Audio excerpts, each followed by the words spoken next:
Moi,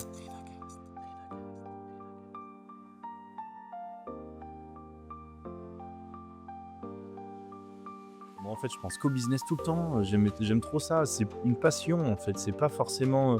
Je fais pas ça pour d'autres raisons. Juste, j'aime trop ça. Je trouve ça trop intéressant. Comme je t'ai dit, moi, mon objectif, c'est d'aller chercher le plus de personnes possible. Pourquoi? Parce que je suis à un prix tellement bas que mes concurrents ne peuvent même pas imaginer nous concurrencer. Sur je pense, 100 réponses d'influenceurs. Après, vous arrivez à en signer 30. Et si un simple déclic pouvait changer toute votre vie? Bienvenue sur RenaCast, le podcast qui explore ce moment clé où tout bascule, où l'envie de créer prend le dessus sur la peur de l'inconnu. Ici, des entrepreneurs, des audacieux, des visionnaires partagent avec vous leur histoire, leurs doutes, leurs succès, et surtout ce qui les a poussés à tout quitter pour entreprendre. Une idée qui vous trotte en tête, un projet que vous n'osez pas lancer, chaque épisode est là pour vous inspirer et peut-être déclencher votre propre déclic. Abonnez-vous dès maintenant sur votre application de podcast préférée et embarquez avec nous dans l'aventure. À 13 ans, pendant que ses potes révisent leur brevet, lui vend ses premiers sites internet. À 17 ans, il maîtrise l'économie de la rareté en arbitrant des sneakers de collection et de la haute horlogerie. À 20 ans, il a bâti et revend une plateforme d'influence automatisée. Et aujourd'hui, à seulement 21 ans, il utilise l'intelligence artificielle pour sauver le quotidien des commerçants. Alors, comment passe-t-on de sa chambre d'ado à la tête de technologies de pointe? Quel est le prix mental d'une réussite si précoce? Et surtout, comment fait-on pour être pris au sérieux quand on a l'âge d'être un stagiaire, mais la vision d'un PDG? Aujourd'hui, dans RenaCast, on décrypte le cerveau et le parcours de Jules Leroy. Alors préparez-vous à prendre des notes. Bonjour Jules et bienvenue dans ton épisode de RenaCast. Bonjour Nicolas, ça me fait plaisir d'être reçu. Bah écoute, je suis super content de t'avoir avec moi aujourd'hui au micro de RenaCast. Alors, pour la petite histoire, Serge Malinet nous met en relation. Merci à lui. Il m'a parlé de toi d'une façon très élogieuse. Je vais plonger dans ta vie, dans ton univers, et j'ai rencontré un personnage haut en couleur. Alors, on a énormément de différences d'âge. J'ai envie de le dire parce qu'en fait, tu as un parcours que je trouve génial. Et j'aurais aimé pouvoir avoir ce même parcours à ton âge et aujourd'hui, je suis en train de le faire, toi. Je fais la même chose que toi, mais avec un décalage dans le temps, la technologie me permettant de le faire aujourd'hui.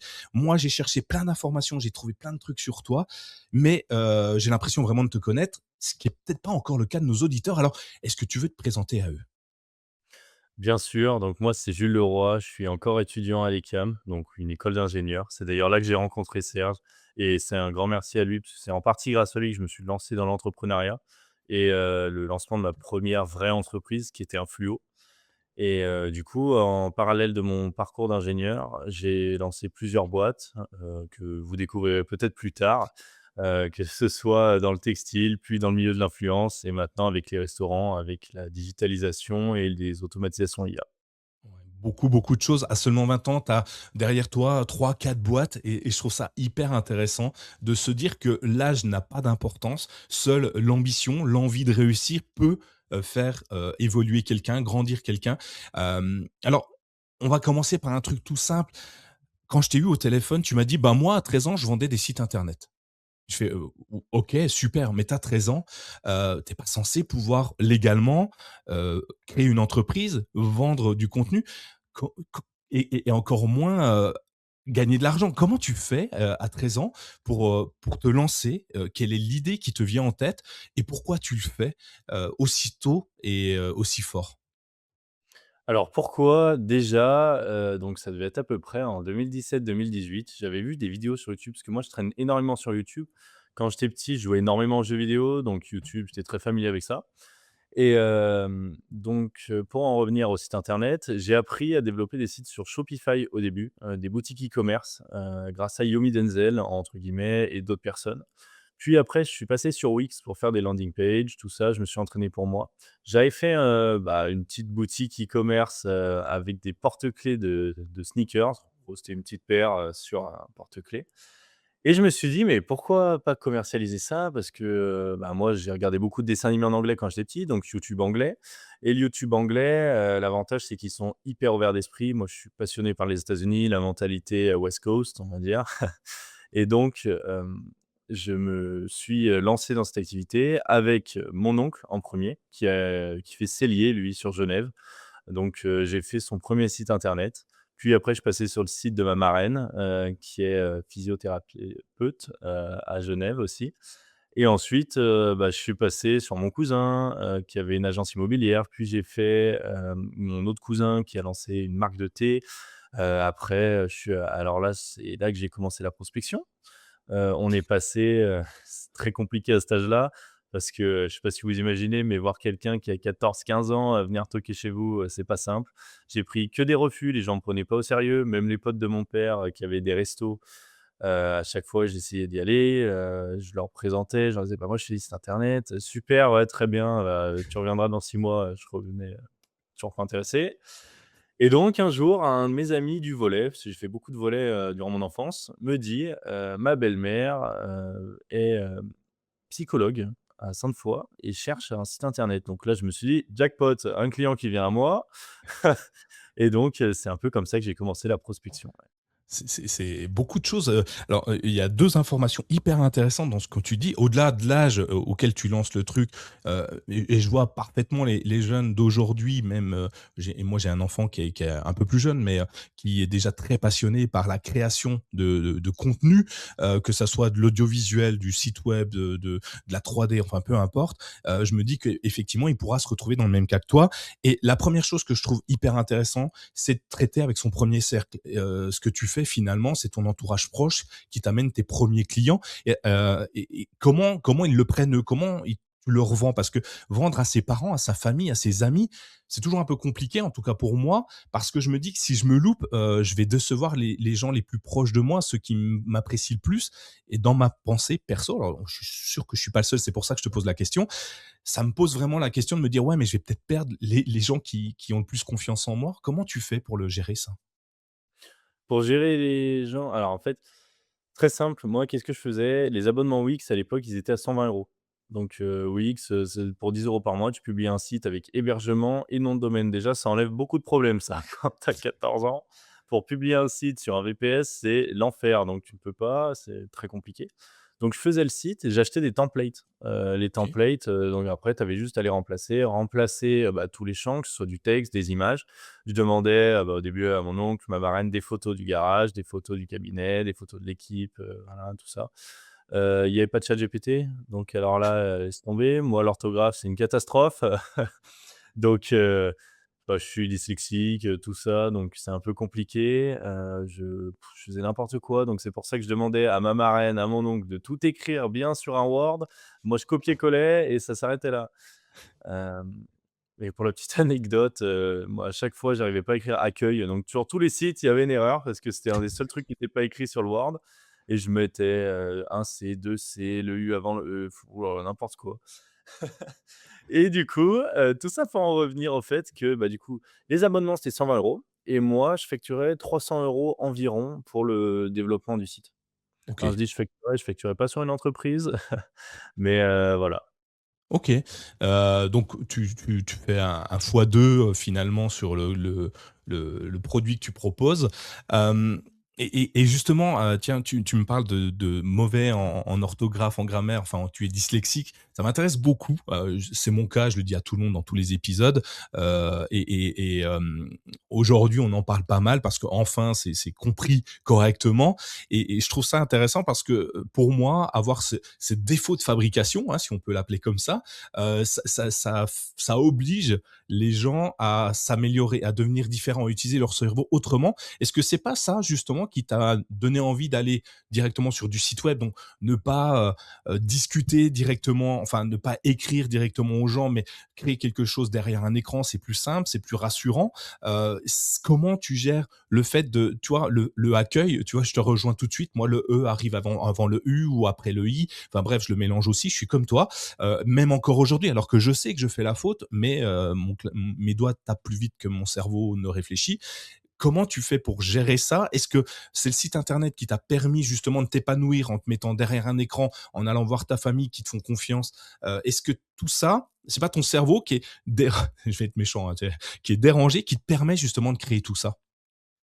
Bah, peut-être, hein, parce que moi, j'ai fait, j'adore, l'environnement de développement de site internet, tout ça, parce que depuis que je suis petit, comme je te dis, je suis dans ma chambre sur mes jeux vidéo. J'ai énormément passé de temps tout seul parce que je suis avec des amis, en visio, tu vois? Dans ma chambre, sur Discord, jeux vidéo, tout ça. Donc je suis habitué à être tout seul. C'est vrai que l'orthographe, bah, quand tu joues beaucoup aux jeux vidéo, bah, tu l'entraînes pas beaucoup, donc peut-être que c'est à cause de ça en partie. Mais c'est vrai que je saurais pas forcément expliquer d'où ça vient, ouais. Ouais. En Ouais. tout cas, ça a bien marché et ça, c'est déjà une première bonne chose et du coup, la prospection, 13, 14, 15 ans, tu commences à prospecter, tu te prends des râteaux, des refus. Comment on le gère? Est-ce que tu as généré quelque chose en toi qui te permet de te protéger de ces refus? Parce qu'on peut à cet âge-là, on sait que la frustration est pas forcément simple à gérer, et du coup, comment tu te prends les portes? Comment tu arrives à rebondir, à rester qui tu es et à continuer à travailler? Bah, alors quand on est petit, on se rend pas forcément compte. Moi, en fait, quand j'avais à peu près cet âge, je faisais beaucoup de cuisine, beaucoup de pâtisserie surtout et notamment la tarte aux pralines, je sais pas si tu vois celle de Jocteur à Lyon, qui est une tarte fine, tout ça. Bah, moi, j'avais appris à la refaire à peu près. Alors, bah, je me dis pas du tout être Jocteur mais à tel point que mon père, et moi allions souvent, donc au Hall de Lyon, il avait un ami qui avait un restaurant là-bas bah, je lui amenais, 3, 4, 5 tartes pralines pour les dimanches midi tous les clients, il leur offrait une tarte, quoi et donc je leur vendais les tartes et c'est pour ça que je me suis fait pote un peu avec tout le monde au hall. C'est là d'ailleurs que j'ai commencé à les démarcher là-bas, mais alors là, j'ai pris une série de portes, mais laisse tomber, hein et mon père à chaque fois il me disait: «Mais c'est pas grave, t'inquiète, c'est drôle, on s'en fout et tout» et après j'ai continué sur Sainte-Foy parce que j'habite là-bas, à faire les restaurants en Je sais pas pourquoi, j'ai toujours été attiré par les restaurants. Ouais, je vois ça. Maintenant, je suis en train de faire le lien avec actuellement et voilà. Ah que excellent, tu vois? Enfin, encore un truc hyper intéressant, tu crées de la enfin, tu crées un produit que tu vas donner, finalement un peu comme une carte de visite, qui te donne le pied dans la porte, tu vois? Quand tu fais du porte-à-porte, bah, ta tarte, c'est le pied dans la porte, ça te permet de rentrer en contact avec des gens. Je pense que c'est une bonne une super bonne astuce. Il y a j'avais échangé avec plusieurs personnes sur Renacast. Certains m'ont dit, ben, nous, pour vendre notre matériel, on se met à un endroit stratégique dans la ville, donc sur Lyon en l'occurrence, AICO, qui fait le cadenas qui pue pour les vélos, pour éviter qu'on vole le vélo. Elle s'était mise sur une pente très difficile pour les cyclistes et forcément ils peuvent pas aller bien vite, ils peuvent pas s'écarter parce qu'il n'y a pas assez de place. Elle se met au milieu, elle leur offrait en fin de journée, enfin tout au-dessus, un chocolat chaud, des marshmallows, des cookies, je ne sais plus quoi exactement. Et ce qui fait qu'elle ouvrait la discussion avec ces gens-là pour faire une étude de marché. C'est un peu ce que tu faisais finalement avec ta tarte. Tu donnes quelque chose pour que les gens s'intéressent à toi et je trouve ça hyper intéressant. Je te le prends, je te le vole, je le mettrai dans les notes de l'émission. Je trouve ça hyper intéressant de sortir de son contexte, d'aller chercher autre chose et ben de se faire du contact sans forcément vouloir vendre puisque tu donnes cette tarte et peut-être que tu n'avais pas en arrière-pensée l'objectif de vendre particulièrement. Je comprenais rien moi, c'est mon père qui me disait: «Tu fais ça, moi j'applique». Je suis quelqu'un qui applique. On me donne une direction, j'y vais tout droit. Ouais, bah, écoute, très, très bonne idée en tout cas et le fait qu'ils te disent: «C'est pas grave, ça prend vas-y, c'est un jeu, on s'amuse», je trouve ça hyper aussi intéressant comme réflexion. Ça permet de dédramatiser les claquements de porte et puis continuer à avancer. Très, très, très, très bonne, solution en tout cas mentale à utiliser. L'école en plus, du business. Est-ce que, comment tu gères, cette double vie? Parce que tu es quand même à l'école, tu passes des diplômes, tu y es encore aujourd'hui, donc tu y étais, tu as dû passer, de ta vie de collégien à lycéen. Les responsabilités que tu t'étais données en créant ces sites web, comment ils pesaient sur toi? Comment tes profs le prenaient, s'ils étaient au courant? Est-ce qu'il y avait quelque chose, de particulier que tu faisais pour pouvoir allier ces 2 vies?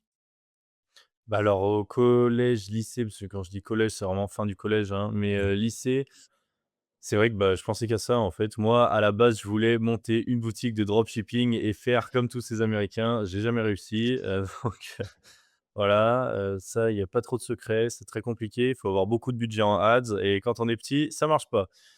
Donc après, moi, j'ai fait la prépa des lazaristes et ça, je pense que ça m'a énormément aidé à prioriser surtout et aussi à savoir travailler mes cours et en même temps, à côté, mon business.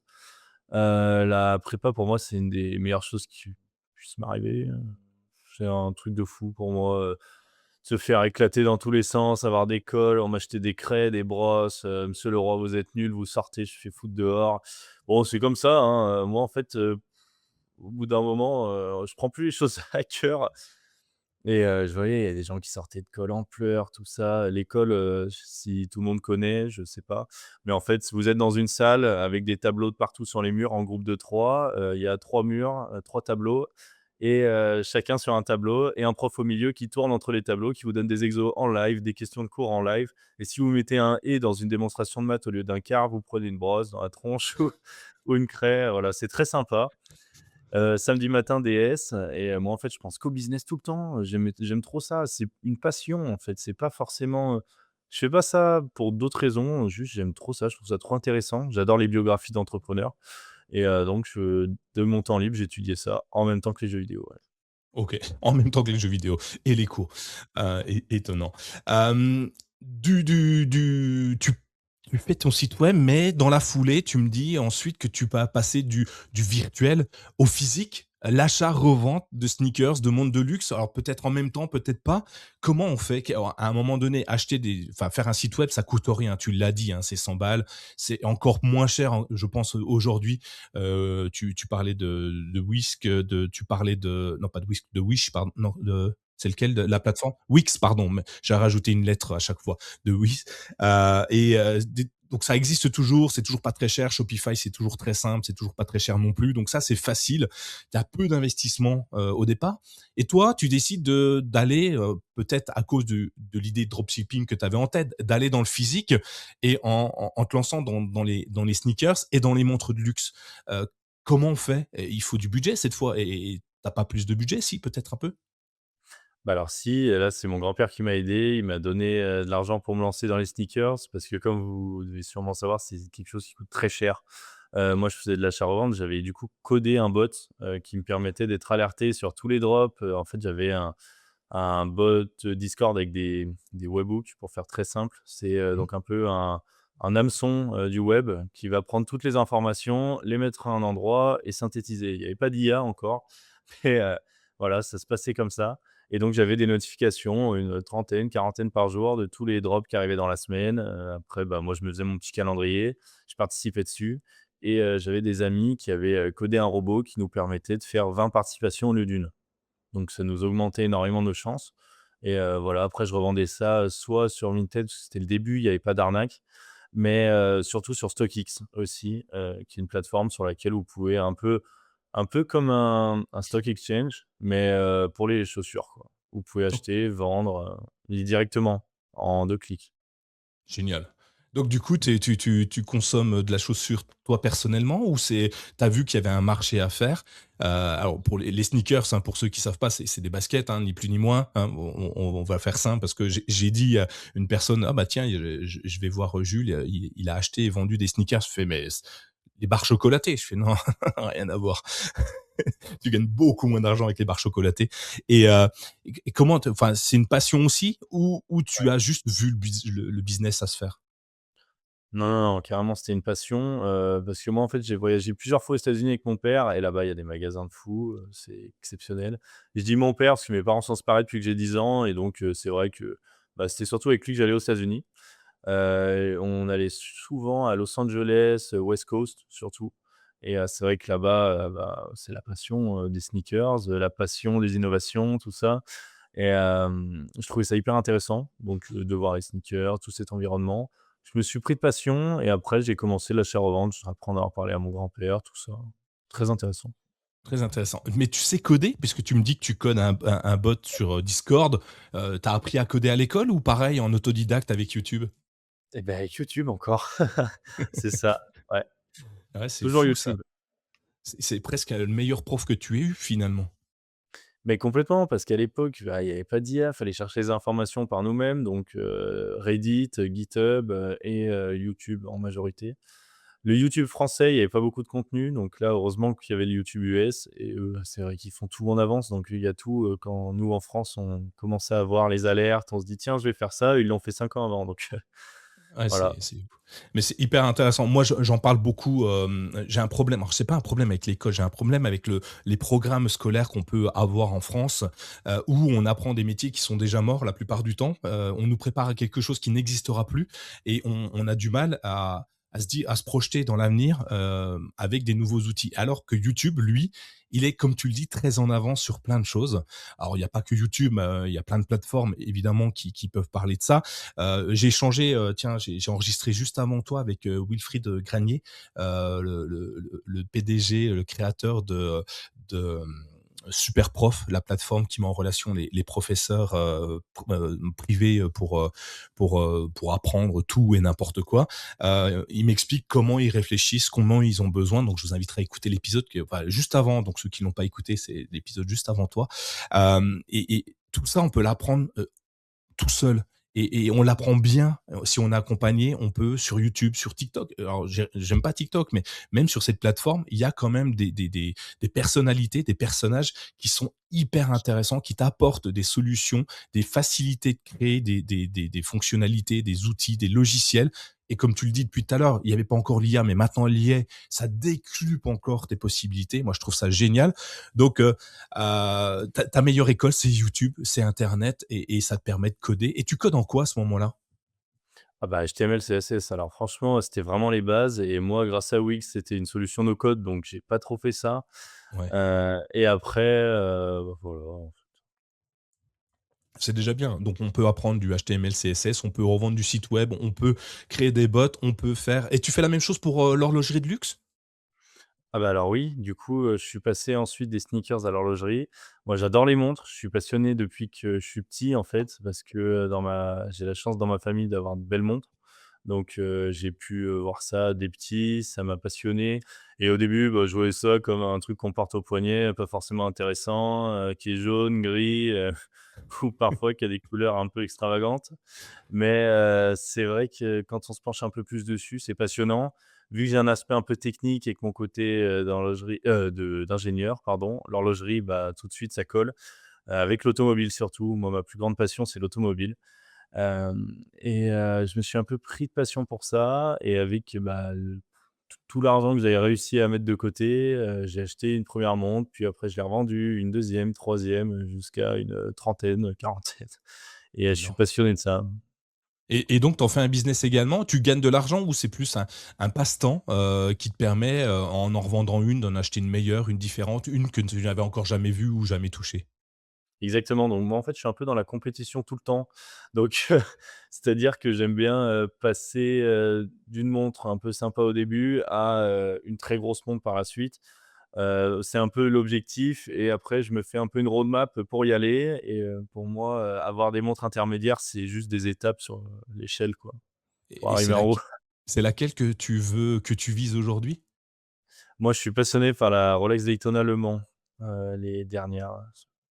Je trouve que Bon. c'est magnifique Et et tu l'as? Ça y est? Tu as réussi à l'avoir ou non, tu es bah, non! en quête encore? Ça va être compliqué là, parce que c'est une montre qui vaut dans les 300 000 € aujourd'hui, sur le marché gris. Donc ouais. Ouais, malheureusement, il va me falloir une grande échelle là. Bah, écoute, je te souhaite de la franchir.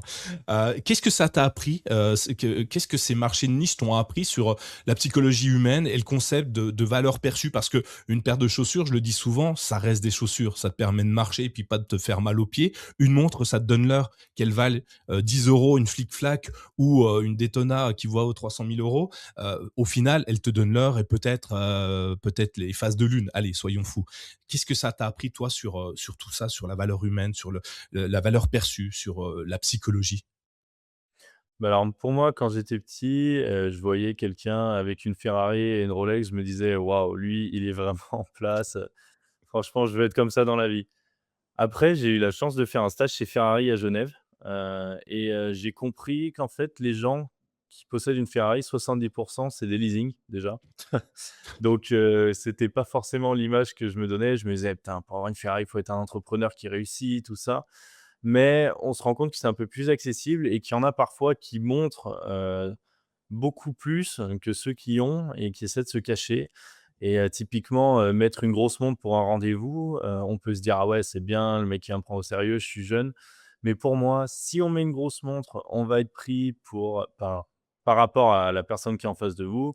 Pour moi, si on a une montre plus haute, on va être pris pour un peu quelqu'un qui veut se la jouer, quelqu'un qui veut se montrer. Si on a une montre beaucoup en dessous, bah, la personne peut nous dévaloriser, peut se dire: «Ah ouais, lui, c'est un petit joueur, machin» et pas nous prendre au sérieux à cause de ça. Donc l'idéal pour moi, c'est l'Apple Watch maintenant et ne rien mettre, pour la première impression et ça, c'est, un peu, ce que j'ai compris par moi-même. Ouais, intéressant.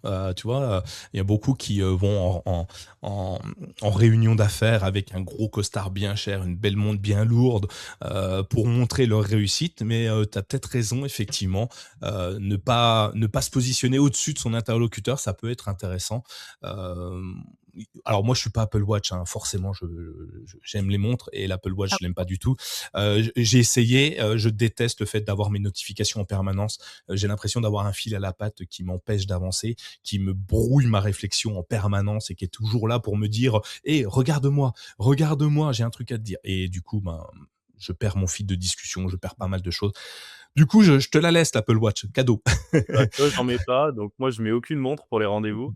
Mais ça, D'accord. c'est ma mère qui me l'a dit, parce qu'elle travaille dans une, boîte américaine qui s'appelle Broadcom, OK. et donc elle a, une hiérarchie avec qui elle fait beaucoup de rendez-vous, souvent et donc bah, souvent le CEO, tout ça, et elle me dit: «Ces gens-là, ils mettent que des Apple Watch». Donc ils ne mettent rien d'autre. Pourquoi? C'est elle qui m'a expliqué ça. Je fais: «Ah, tu as raison, en fait, c'est pas si bête que ça». Et donc ouais, bah, regardez Octane, à chaque fois qu'il est sur une représentation, il a une Apple Watch, Luigi, le patron Europe, c'est pareil, et c'est des mecs, ils montent jamais alors qu'ils pourraient très bien avoir des Patek Philippe, des Richard Mille, tout ça, on s'en Effectivement. doute. Bon, allez, un bon plan à prendre, ça peut toujours être utile. Merci pour ce petit tips, assez simple. Hem, L'achat-revente, c'est une bonne chose. Tu vois qu'il y a un autre marché à prendre, tu lances une plateforme, alors finalement qui est en lien avec tout ce que tu as fait auparavant. Tu voulais faire du dropshipping, tu veux faire du YouTube, enfin tu vas sur YouTube, tu fais de l'achat-revente de produits et là tu te dis qu'il manque quelque chose. Tu crées une application, un logiciel, un SaaS, un SaaS, on peut l'appeler comme ça, qui met en relation le le consommateur et le créateur, la société qui souhaite vendre quelque chose. Là, tu crées un fluo, c'est ça? Tu le fais tout seul? Alors, déjà, avant Fluo, j'avais fait une marque de vêtements, Ah qui oh, s'appelle The Heritage Collection. Cette marque de vêtements, c'était très simple, c'était un Vespa et 1 200 t-shirts. 1 200 t-shirts vendus, égale, en fait, une participation par t-shirt pour gagner le Vespa. Bon, alors là, j'étais pas très malin, ça, c'était pendant ma première année de prépa, avec mes amis. On s'était dit: «Tiens, on va faire ça». On avait vu La Boiserie qui faisait ça en France avec des Lamborghini, des Ferrari. On s'est dit: «Qu'est-ce que j'ai dans le garage moi? Un Vespa, allez hop, shooting, machin, marque de vêtements, on fait un Vespa». J'ai vendu environ, 300 t-shirts à peu près sur les 1 200 en, 1 semaine et demie. Et qu'est-ce que j'ai fait pour ça? Des, influenceurs, beaucoup de démarchage pendant 2 3 mois avant, le lancement.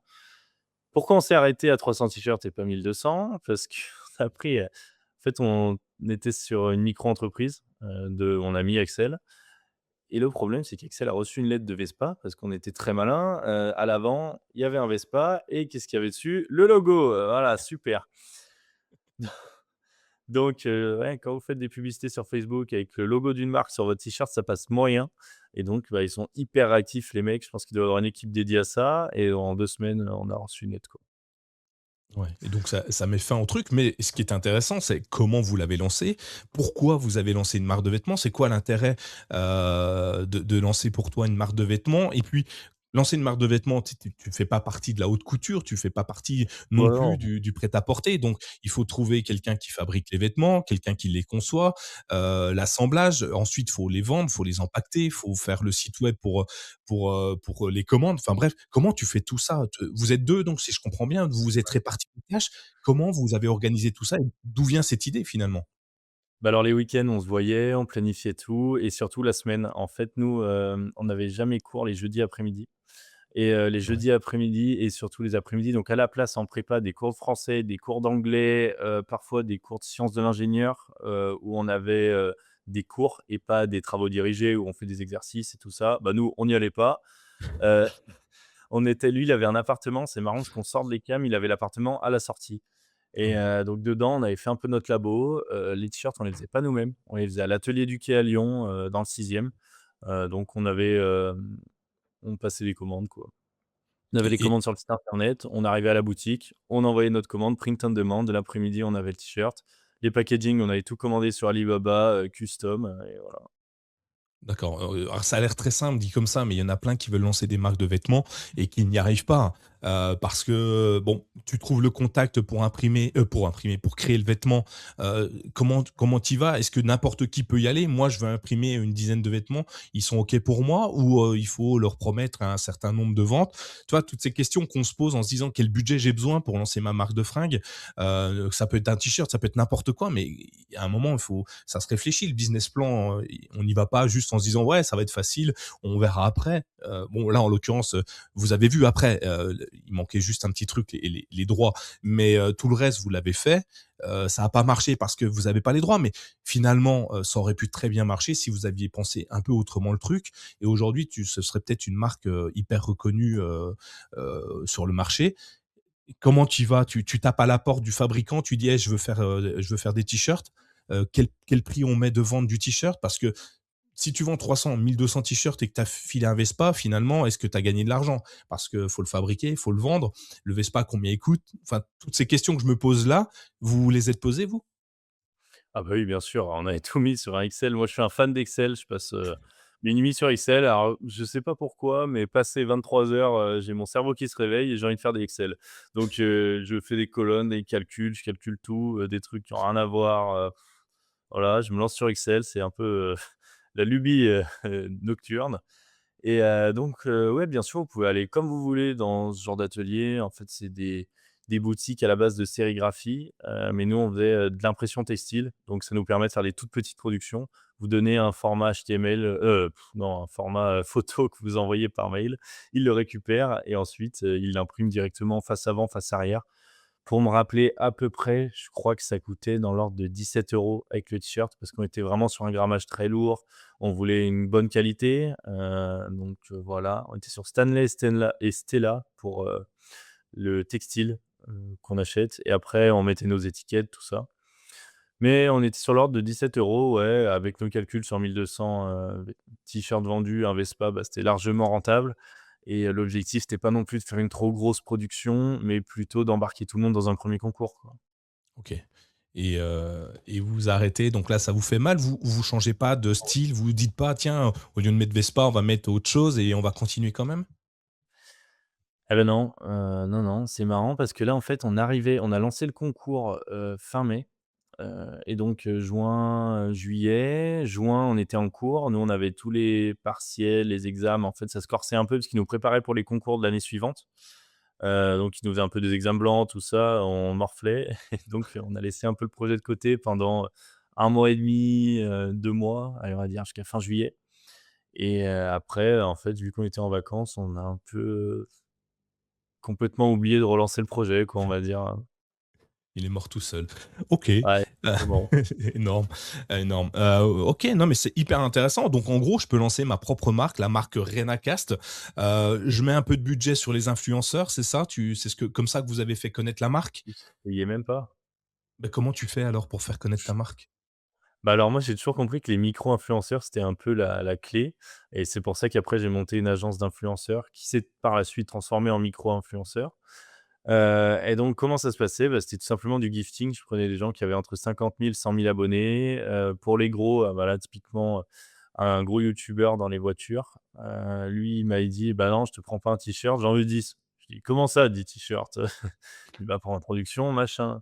Je fais: «Bah non, ce qu'on fait, c'est que je te fais une édition avec ton nom, en bas», donc on avait tout le logo à l'arrière, ton nom en gros, et j'en fais 5 par contre, parce que moi ça me coûtait cher des t-shirts, ça coûtait 170 € et du coup je me suis débrouillé, avec lui, il m'a dit: «Bon allez, ça va, je t'aime bien, je te fais tes trucs» et pour 5 t-shirts, ouais, j'ai eu un partenariat avec lui et ça C'est m'a pas énorme. mal aidé. Tu vas au culot? Tu envoies des mails? Tu appelles? Tu fais comment pour les contacter ces gens-là? Instagram. En gros, j'avais créé un compte, Instagram sur lequel, un de mes associés, Mathéo, faisait beaucoup de personal branding dessus. Il expliquait ce qu'on faisait, machin, et sur ce compte-là, on envoyait, en fait, Instagram, vous êtes limité parfois entre 220 et 280 DM par jour. Vous pouvez envoyer à des gens que vous connaissez pas et donc tous les jours, on bloquait. On bloquait, on bloquait, on bloquait et il y a forcément des gens qui répondent, hein. OK. Et vous avez automatisé le truc à l'époque ou vous le faisiez à la main? Parce que Ah 280 non. DM, c'est chaud, quoi. Tu Oh, ça passes prend ta 1 journée à heure faire et ça. demie. Ah ouais? Et mais tu Ouais. personnalises à chaque fois? Enfin, il y a ou tu as un truc type, que tu Ah, template. ah contrôle C, contrôle V, en 1 000 000 de fois, quoi? Ah, mais sur le téléphone, parce que sur l'ordi, Ah oui, en laisse plus, tomber. Ils bannent directement, quoi. OK. Ça marche pas sur l'ordi. Bon alors bon tips encore, tu veux faire connaître ta marque, vois des micro-influenceurs, 50 000, 100 000 sur Instagram, c'est ça tu disais? Ce qui est déjà pas mal, hein, c'est du micro-influenceur 50 000, 100 000? Moi je pensais que c'était plutôt 1 000, 5 000, 10 000. Ouais, ça, c'est vraiment la micro-influence, mais moi, je dis micro-influenceur parce que ça, c'était chez Influo, on les appelait comme ça, en dessous de 50 000 abonnés. Ouais, L'idéal, franchement, si vous voulez que ça coûte pas cher et que les gens ramènent de l'audience, c'est entre 20 000 et 50 000, idéalement 50 000. OK. Et là, ils OK. acceptent encore, toutes les campagnes de gifting. Ouais, alors le gifting, c'est tu leur files un truc et ils te payent, tu les payes pas en fait? Exactement, c'est tu offres un produit, Petit ils cadeau. font un unboxing en story, donc ouverture du produit. Ils montrent, ils donnent leur point de vue, souvent le point de vue positif si vous leur envoyez un produit et Mmh. ensuite, s'ils sont gentils, ils font un post ou 2 et voilà. Génial. Et c'est comme ça que vous vendez vos 300 premiers t-shirts en une semaine, tu me dis, et tu t'arrêtes, sinon tu vendais tous les autres, assez facilement parce que 300 t-shirts en une semaine, c'est quand même déjà pas 2 mal, ça. semaines, 2 semaines. Ouais, Ouais. bah, c'est une belle réussite pour une marque qui existe pas. Ah, je pense qu'on aurait pris beaucoup plus de temps en fait, parce que moi j'avais pris mes influenceurs et je pensais qu'avec ceux-là, j'allais vendre les 1 200. Ouais. Mais j'en ai vendu que 300, donc ça m'aurait pris beaucoup de temps pour aller rechercher de nouveaux influenceurs, briefer la marque, envoyer les produits, tout ça. Je pense qu'on aurait mis 1 mois, 2 mois en tout. Et c'est beaucoup? Non, 1 mois, 2 mois, franchement, c'est une courte période. Après, moi, j'ai un ami qui fait ça avec des motos maintenant, qui s'appelle, sa marque, c'est Machine Arrière. Et donc Pierre Arnaud, lui, il vend 3 100 t-shirts en 24 heures. Oui, mais il est une marque établie maintenant. Exactement, mais maintenant, pour te donner un peu cette évolution de timelapse, tu vois, Ouais, c'est un truc de fou, quoi. Au début, il mettait 1 mois et demi, maintenant il met 1 jour. c'est génial. 3 600 t non, mais il est trop fort. Après, il maîtrise les ads, comme, toi, tu maîtrises le podcast, quoi. Tu vois? OK, et tiens, alors pour ceux qui écoutent le podcast, parce que la moyenne d'âge, alors je dis pas que les vieux ne comprennent rien, parce que je suis vieux également. Les ads, pour ceux qui savent pas ce que c'est, tu peux l'expliquer rapidement?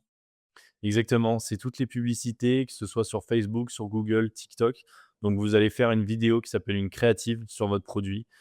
Souvent, vous allez en faire plusieurs. Vous allez les publier, rémunérer, Facebook, pour ça, pour la mettre en avant. Vous allez définir, des budgets publicitaires par créative et chaque créative là, après vous allez sélectionner laquelle marche le plus et faire des déclinaisons de celle-là pour voir, laquelle est la plus impactante. Effectivement, et après tu peux cibler ta cible client assez facilement avec, Facebook Ads. Mais tu peux utiliser, alors tu préconises les ads, Facebook, enfin Meta maintenant, ou, d'autres, tu vois, on parlait de tout à l'heure je te parlais de TikTok. Est-ce que là, c'est plus intéressant de mettre des billes dans TikTok, dans Meta, dans Google? Ou enfin, il y en a une en particulier qui est plus intéressant si tu veux lancer une marque de vêtements, de quoi que ce soit, il faut aller où? Bah, alors malheureusement les ads c'était pas mon terrain de jeu favori, c'est pas moi qui gérais ça chez The Vintage Collection, c'était plutôt Axel. J'ai essayé d'en faire chez Influo rapidement, mais c'est vrai que quand on sait pas faire de campagne, faire une campagne pour un recrutement d'influenceurs, c'est très compliqué. Et tu vois, moi, quand il y a quelque chose que je sais pas faire et que j'ai quelqu'un à côté de moi qui sait, mieux faire que moi ou et déjà bien faire, je le laisse faire et j'ai aucun problème à pas toucher ça. D'ailleurs chez Donna, tu vois, actuellement, il va falloir que je m'y mette, donc c'est pour ça que là, je vais savoir faire, mais il faut me laisser 1 semaine ou 2 quoi. Je vais voir, parce que j'ai beaucoup d'amis qui ont des marques à côté, e-commerce, mon cousin qui est dans le thé, qui marche très bien, mon ami Pierre Arnaud dans les t-shirts et je pense qu'ils vont me donner pas mal de conseils. C'est toujours OK. des choses à prendre. Encore pas mal d'infos que tu me donnes, tu vois? Je sais pas faire, mais dans une semaine, laisse-moi une semaine ou 2 puis j'y arriverai. C'est déjà énorme. En fait, déjà, en gros, tu as envie, tu vas chercher l'info, tu apprends, tu vas chercher l'info où elle est en plus, tu vas voir ceux qui ont réussi.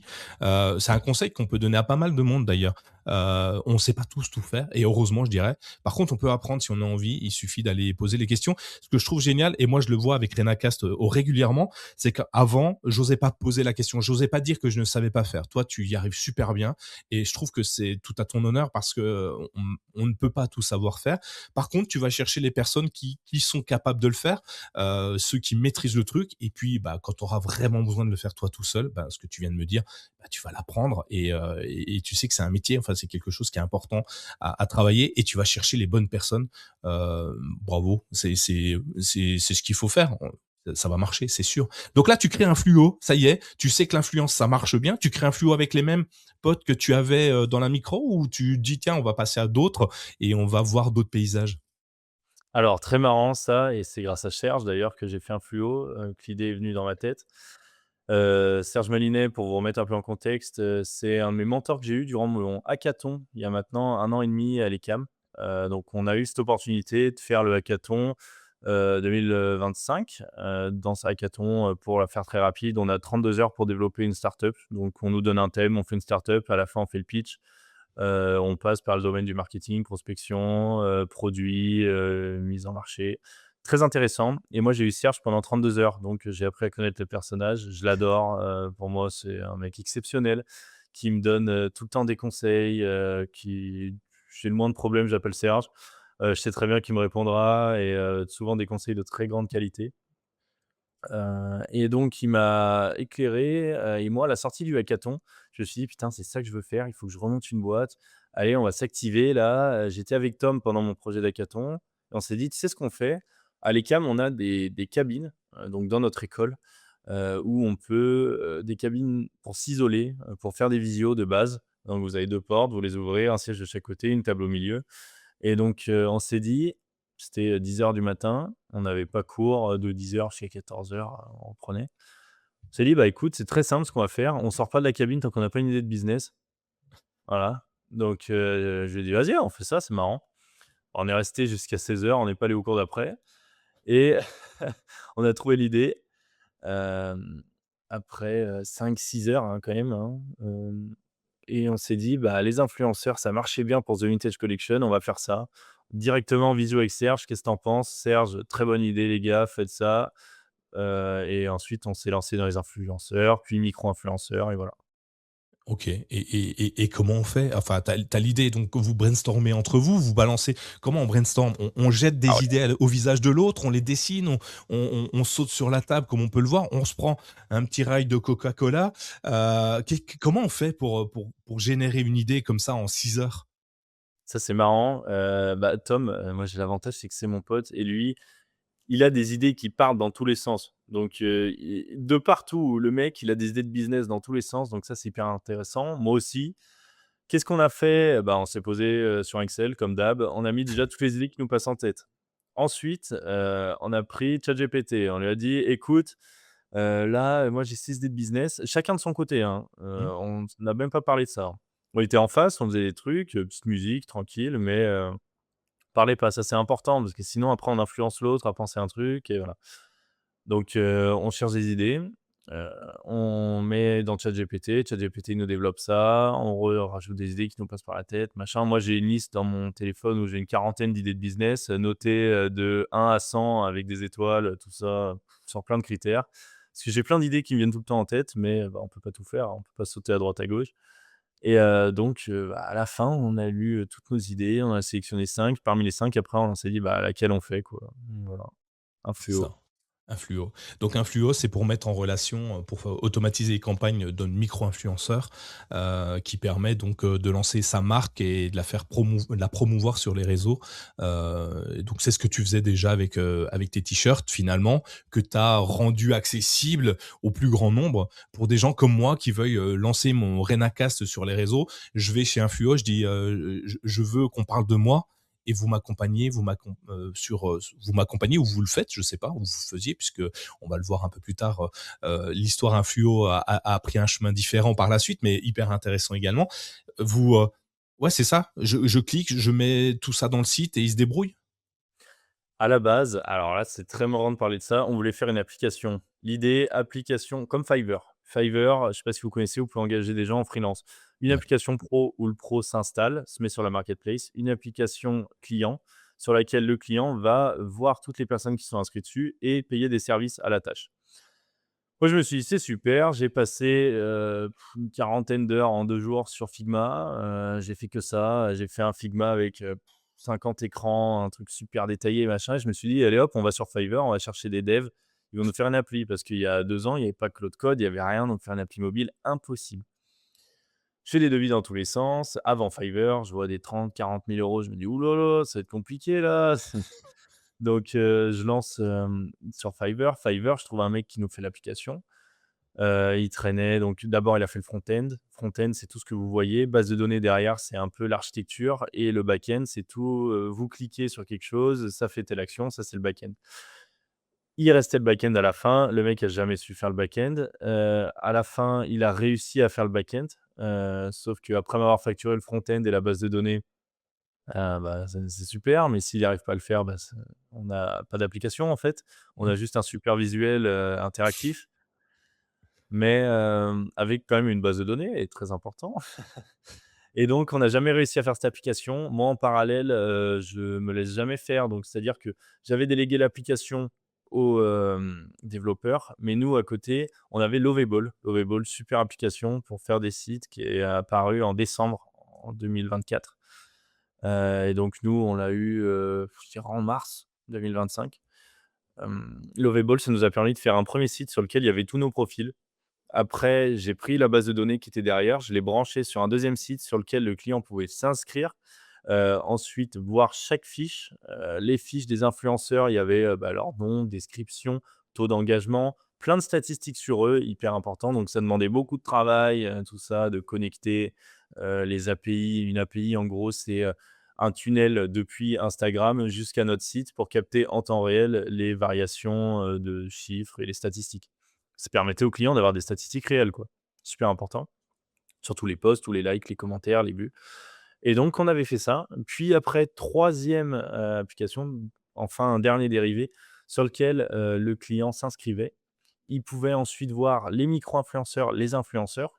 Les micro-influenceurs, ils pouvaient, en fait, l'objectif, c'était de proposer un système d'abonnement avec des tokens, et du coup de payer 500 € par mois pour 10 tokens. Et donc un token, ça permettait, par mois, d'avoir accès à n'importe quel influenceur de notre base de données en micro-influenceur, de lui envoyer un produit, qui fasse, le déballage de ce produit en story et ensuite qui poste ça sur son compte. C'est pas mal, hein. Déjà, enfin, ce qui est fou, c'est que finalement, sans le dev, que tu as pris chez Fiverr, ça c'est la même plateforme que 5 € ou Malte, pour ceux qui connaissent pas. Tu t'aurais pu te débrouiller tout seul finalement avec Lovable, avec, tous les outils IA qui existent aujourd'hui. Ça paraît compliqué quand tu le dis, enfin, pas forcément, tu simplifies bien, mais ça paraît compliqué parce que tu as plein d'étapes forcément. Mais aujourd'hui, avec les outils, d'intelligence artificielle qu'on a, c'est devenu, hyper simple de faire ce que tu dis. Donc en fait, il faut avoir une idée, il faut savoir comment la déployer, et comment tu vas draguer, tous les influenceurs. Parce que bon, c'est bien, tu as une super idée, c'est génial, mais tu personne, tu pas d'influenceur, tu vas pas attirer de clients. Et si tu pas de clients, tu pas d'influenceurs. Tu vois, c'est le truc que tous ceux que j'ai qui viennent me voir en disant: «Ouais, mais tu sais, j'attends d'avoir le bon moment, le nombre de clients, le nombre de vues nécessaires, le et cetera, pour aller avancer une étape supplémentaire». Mais là, toi, tu rien. Comment tu fais pour attirer quelqu'un? Ah bah, là, c'est marrant, c'est là qu'on va faire le pont après avec Donna, c'est-à-dire que moi, je vends des choses quand j'ai rien. Donc je vends avant de faire, et c'est un très gros problème ça d'ailleurs parce qu'après pour les deadlines, moi en fait, je suis entouré par mon développeur qui me suit depuis, 3 ans. C'est pas celui qui a fait, l'application, pour Influo, hein, ça c'était un prestataire sur Fiverr. Lui, c'est Ouais. lui qui m'a fait tous les sites sur Lovable, tout ça.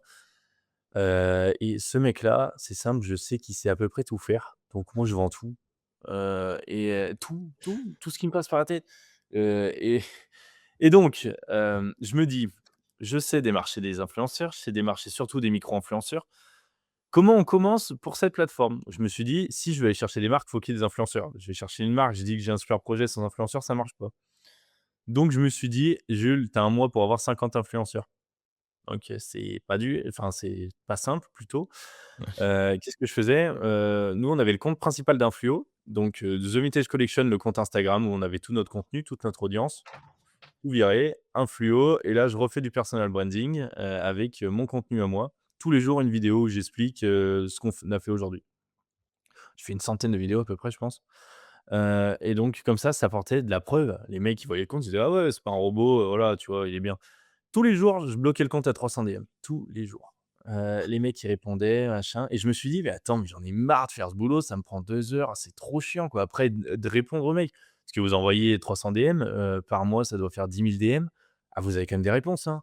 Moi, j'avais un taux de réponse entre 2 et 3.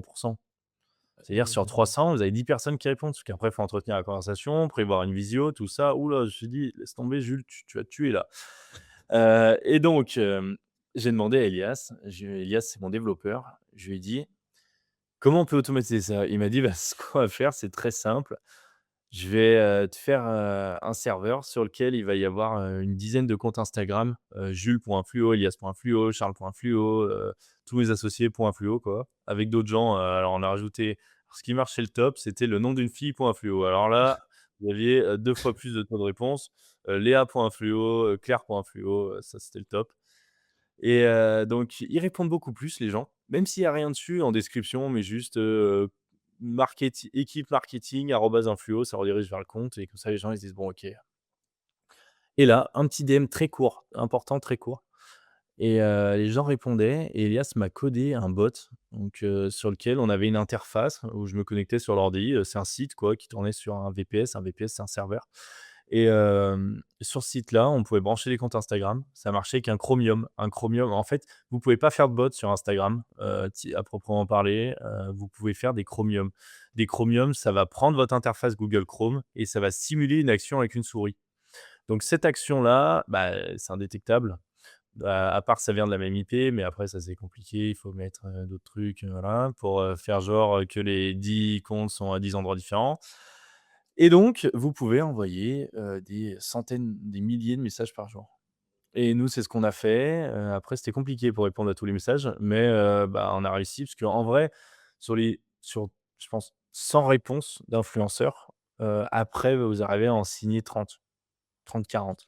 Il y en C'est a qui sont énorme. intéressés, mais ils veulent pas travailler avec vous, parce que l'avantage, c'est que l'influenceur, il a besoin d'argent, donc il va forcément travailler avec vous. Mais après, il faut qu'il signe le contrat et ça, c'est plus compliqué. Hem, donc voilà, on a recruté nos influenceurs. Moi, sans influenceur, après j'ai Paul qui m'a pas mal aidé, c'était un de mes associés, on était 8 au maximum chez Influo. Et donc Paul a pas mal démarché les marques, sur Lyon, Paris, et à la base, on faisait, boutique de vêtements, on a fait des kartings, on a fait, des, qu'est-ce qu'on a fait? Des quoi de drôle? Il y avait des bowling, enfin voilà, plein de business super drôle quoi. Des boutiques e-commerce aussi sur LinkedIn qu'on allait chercher, et donc les mecs hyper intéressés par le projet, super chaud, une campagne, 2 campagnes. Moi, j'ai l'ami de ma mère après, qui m'a aidé, qui m'a développé un peu tout ça, qui m'a surtout appris à pitcher, et voilà. C'est un peu l'histoire d'un fluo, quoi. C'est hyper intéressant, hein. Je prends, j'ai noté plein de trucs. Alors je le montre pas, mais j'ai un carnet avec plein de notes. Tu me vois baisser la tête parce que j'écris beaucoup de choses. Je trouve ça hyper intéressant de se dire que en fait, finalement, le culot, je l'ai déjà dit, hein, mais c'est le mot qui me revient à chaque fois. Finalement, bah, il faut pas avoir peur de demander. Tu vas, tu spams, c'est un peu le cas, hein, tous les influenceurs que tu veux. Après, tu crées des outils ou pas. Alors, tu es peut-être pas obligé d'aller. Toi, tu crées une plateforme, donc c'est autre chose. Mais pour ta propre marque, t'es pas obligé d'en faire 10 000, quoi. T'en trouves une dizaine, une vingtaine déjà, c'est énorme. Mais moi, je trouve ça génial de se dire, en fait, il y a pas grand-chose à faire finalement qu'à part demander. En fait, je vous envoie comme tu le dis, un petit cadeau, un produit à déballer. Je le fais en français, j'essaye, hein. Euh, que tu essayes de déballer en vidéo courte, je vais y arriver, sur Instagram, etc., etc. Et finalement, tu peux faire connaître ta marque assez facilement. En tout cas, toi, tu as séduit assez de monde pour que, la société Influo devienne une structure viable. Où tu gagnais de l'argent avec, vous arriviez, parce que tu n'étais pas tout seul, vous arriviez à vous dégager un salaire dessus. Ah bah non, pas à 8. Non, mais nous, en Bah fait, moi, oui, je suis toujours associé avec des gens qui ont la même philosophie que moi. Je ne fais pas ça pour l'argent, on fait ça pour avoir de l'expérience. Tu vois, il y en a, moi, je prends ça. par exemple, Yomi Denzel, je reviens un peu, la personne qui fait des formations sur le e-commerce sur lequel j'ai pas mal appris. Lui, il vend des formations. Nous, on a l'opportunité d'être payés pour avoir une formation. C'est quand même génial, tu vois? D'apprendre par soi-même et de pouvoir être payé pour ça et quitte à apprendre, travailler et pas être rémunéré. Moi, je trouve ça, beaucoup plus intéressant que déjà de payer pour une formation où on a de la théorie et pas de pratique. Moi, je suis très comme ça, j'ai pas beaucoup eu de théorie dans ma vie, j'aime pas ça, en fait. J'aime faire les choses et voilà. Ouais, ouais, en même temps, tu peux le faire. Quand tu peux le faire, c'est ce qu'il faut faire. Être payé à apprendre, comme tu le dis, j'aime beaucoup le concept. C'est mieux que de payer pour apprendre finalement et Mmh. ça te permet d'apprendre encore plus vite parce que chaque échec, c'est les tiens et bon, on apprend mieux de ses échecs que ceux des autres, hein, de toute façon. Du coup, Influo, ça marche plutôt bien d'ailleurs de ce que je comprends, de ce que j'ai lu. J'ai lu pas mal d'articles autour de Influo et de la fin aussi d'Influo. Tu as fini par le revendre. Alors vous avez fini par le revendre, j'imagine, les 8. Hem Encore une fois, je reviens sur Wilfried, qui disait que le rêve de beaucoup d'entrepreneurs, c'est de revendre, de faire un premier exit, et c'est excitant de faire un exit, de sortir beaucoup de sous, d'un seul coup. Vous, c'était, la finalité, que tu avais imaginée, de dire: «Je revends ma boîte et j'ai réussi à faire ce que je voulais et à ce moment-là, je dégage des fonds», ou au contraire, c'est plutôt une opportunité qui s'est ouverte à vous pour vous en séparer, puis partir sur un autre domaine? Moi, ce que je trouve ça difficile de revendre mon bébé, tu vois? Donc, comment tu as fait? Enfin, comment ça Et s'est alors passé? Comment vous en êtes sortis? moi, alors déjà, je c'était pas du tout un gros exit. En fait, c'était simplement une personne avec qui on travaillait, qui avait une agence parisienne. Cette agence parisienne, eux, ils étaient spécialisés sur les gros influenceurs. Donc à la chute, de Magali Berda, si vous connaissez, qui avait une très grosse agence d'influenceurs, il a récupéré pas mal de ces petits profils qu'elle avait en gestion. Donc lui, il s'est pas mal fait connaître grâce à ça et donc à force de lui donner des micro-influenceurs, parce que lui, il avait besoin de ça aussi pour ses campagnes, il avait des gros influenceurs, mais parfois les marques lui demandaient des campagnes micro-influence en plus pour tester et moi, c'est vrai qu'à chaque fois que je fais un business, je cherche déjà en premier temps des partenaires, des gens qui font comme moi, avec lesquels je peux travailler. Enfin, pas comme nous, mais où on peut être complémentaires sur les tâches. Et donc après avoir fait, 5-6 partenariats avec lui, il m'a proposé de racheter notre base de données d'influenceurs. Donc voilà, après c'était pas non plus un montant fou, hein, mais c'était super intéressant parce que ça m'a permis de comprendre ça. Moi, la base, idéalement, j'aurais voulu lever des fonds pour un fluo et développer cette entreprise. C'est pour ça que l'ami de ma mère m'avait appris à pitcher parce qu'il est très fort là-dedans. Il permet, en fait, qu'est-ce qu'il fait? Il aide les jeunes à pitcher, il leur aide à lever des fonds et ensuite il se rémunère là-dessus. Il prend une commission. Et cette personne-là, elle est hyper intelligente. Elle m'a présenté beaucoup de personnes, qui ont eu un très beau parcours, et qui étaient, liées à mon secteur. Donc typiquement, j'avais, potentiel investisseur, dans le milieu du marketing, qui avait vendu sa boîte, qui était sur Saint-Étienne, très grosse boîte, hem et du coup, voilà, hyper intéressant, quoi. Ouais, donc, un exit, sympa, mais pas de là, de la coulée douce, dans Mmh. des îles paradisiaques. Du coup, une fois que tu as vendu, il y a un truc qui se passe souvent chez les entrepreneurs qui vendent leur boîte, c'est le le moment juste d'après, tu sais, le temps mort où il y a plus rien à faire, où tout ce que tu faisais hier, bah, tu le fais plus ce matin. Tu te lèves, mais tu as pas d'objectif. Comment tu l'as vécu à ce moment-là? Facile pour toi? Tu es toujours dans ta phase où il faut que je construise, que je crée, j'ai une nouvelle idée, c'est génial, ça me donne du temps, je vais pouvoir la mettre en œuvre, ou il y a une petite phase, dépressif en se disant: «Bon, ben, je sais plus quoi faire». J'ai eu cette chance de vendre quand j'étais à Los Angeles, en semestre à l'étranger. Donc c'est vrai qu'il y avait pas ce côté île paradisiaque, mais on était, 1 semaine après à Hawaï, donc c'était à peu près Sympa. pareil. On a fait beaucoup de surf, on s'est super amusé avec mes amis, on a beaucoup profité. Et c'est vrai que pendant ce semestre, j'ai beaucoup voyagé, ça m'a peut-être changé d'idée, mais en parallèle d'Influo, je réfléchissais déjà à Donna, depuis le mois de juin. Parce que moi, je spot toutes les entreprises qui sont publiées sur Y Combinator. Y Combinator, c'est, le plus grand incubateur startup au monde qui est à San Francisco. Moi, cet incubateur-là, vous pouvez aller voir sur leur site internet, ils ont, chaque semestre un programme d'incubation pour les startups et ils publient, chaque trimestre plutôt, pardon, hem, les nouvelles incubations avec les nouvelles technologies, leur site internet, une description et pourquoi ils les ont incubées et combien de fonds ils ont, levé. Et donc moi, je me balade souvent là-dessus. J'ai vu une entreprise américaine qui faisait pareil, mais pour les fast-food. Typiquement, ils mettaient des réceptionnistes IA, au téléphone des fast-food, directement en front, hein. Eux, ils en ont rien à faire, les mecs. Aux États-Unis, il y a pas de relations humaines, il y a rien du tout. C'est rendement, cash et c'est vrai que là, je trouvais ça super intéressant et c'est vrai qu'ils étaient incubés, si je dis pas de bêtises, en mars, 2025. Moi, j'ai vu ça en juin, juillet quand j'étais à Los Angeles, donc sur le deuxième semestre de 2025, donc de août à, fin décembre, bah, à Los Angeles, plus j'appelais de restaurants, plus c'était leur réceptionniste, quoi. C'était un truc de ouf et je me suis dit: «Mais attends, mais ça va marcher en France, quoi». Donc c'est pour ça que j'ai essayé de faire à peu près pareil en France, mais un peu différent quand même, en s'intégrant dans les logiciels de réservation, en faisant, beaucoup d'autres features qu'ils ont pas, typiquement les rappels par SMS, les, typiquement, vous allez réserver, un restaurant à 20 heures pour vendredi, à 19 heures, ça va vous envoyer un SMS, «Salut Nicolas, oublie pas, tu as une table chez nous, on t'attend avec plaisir, pour 4».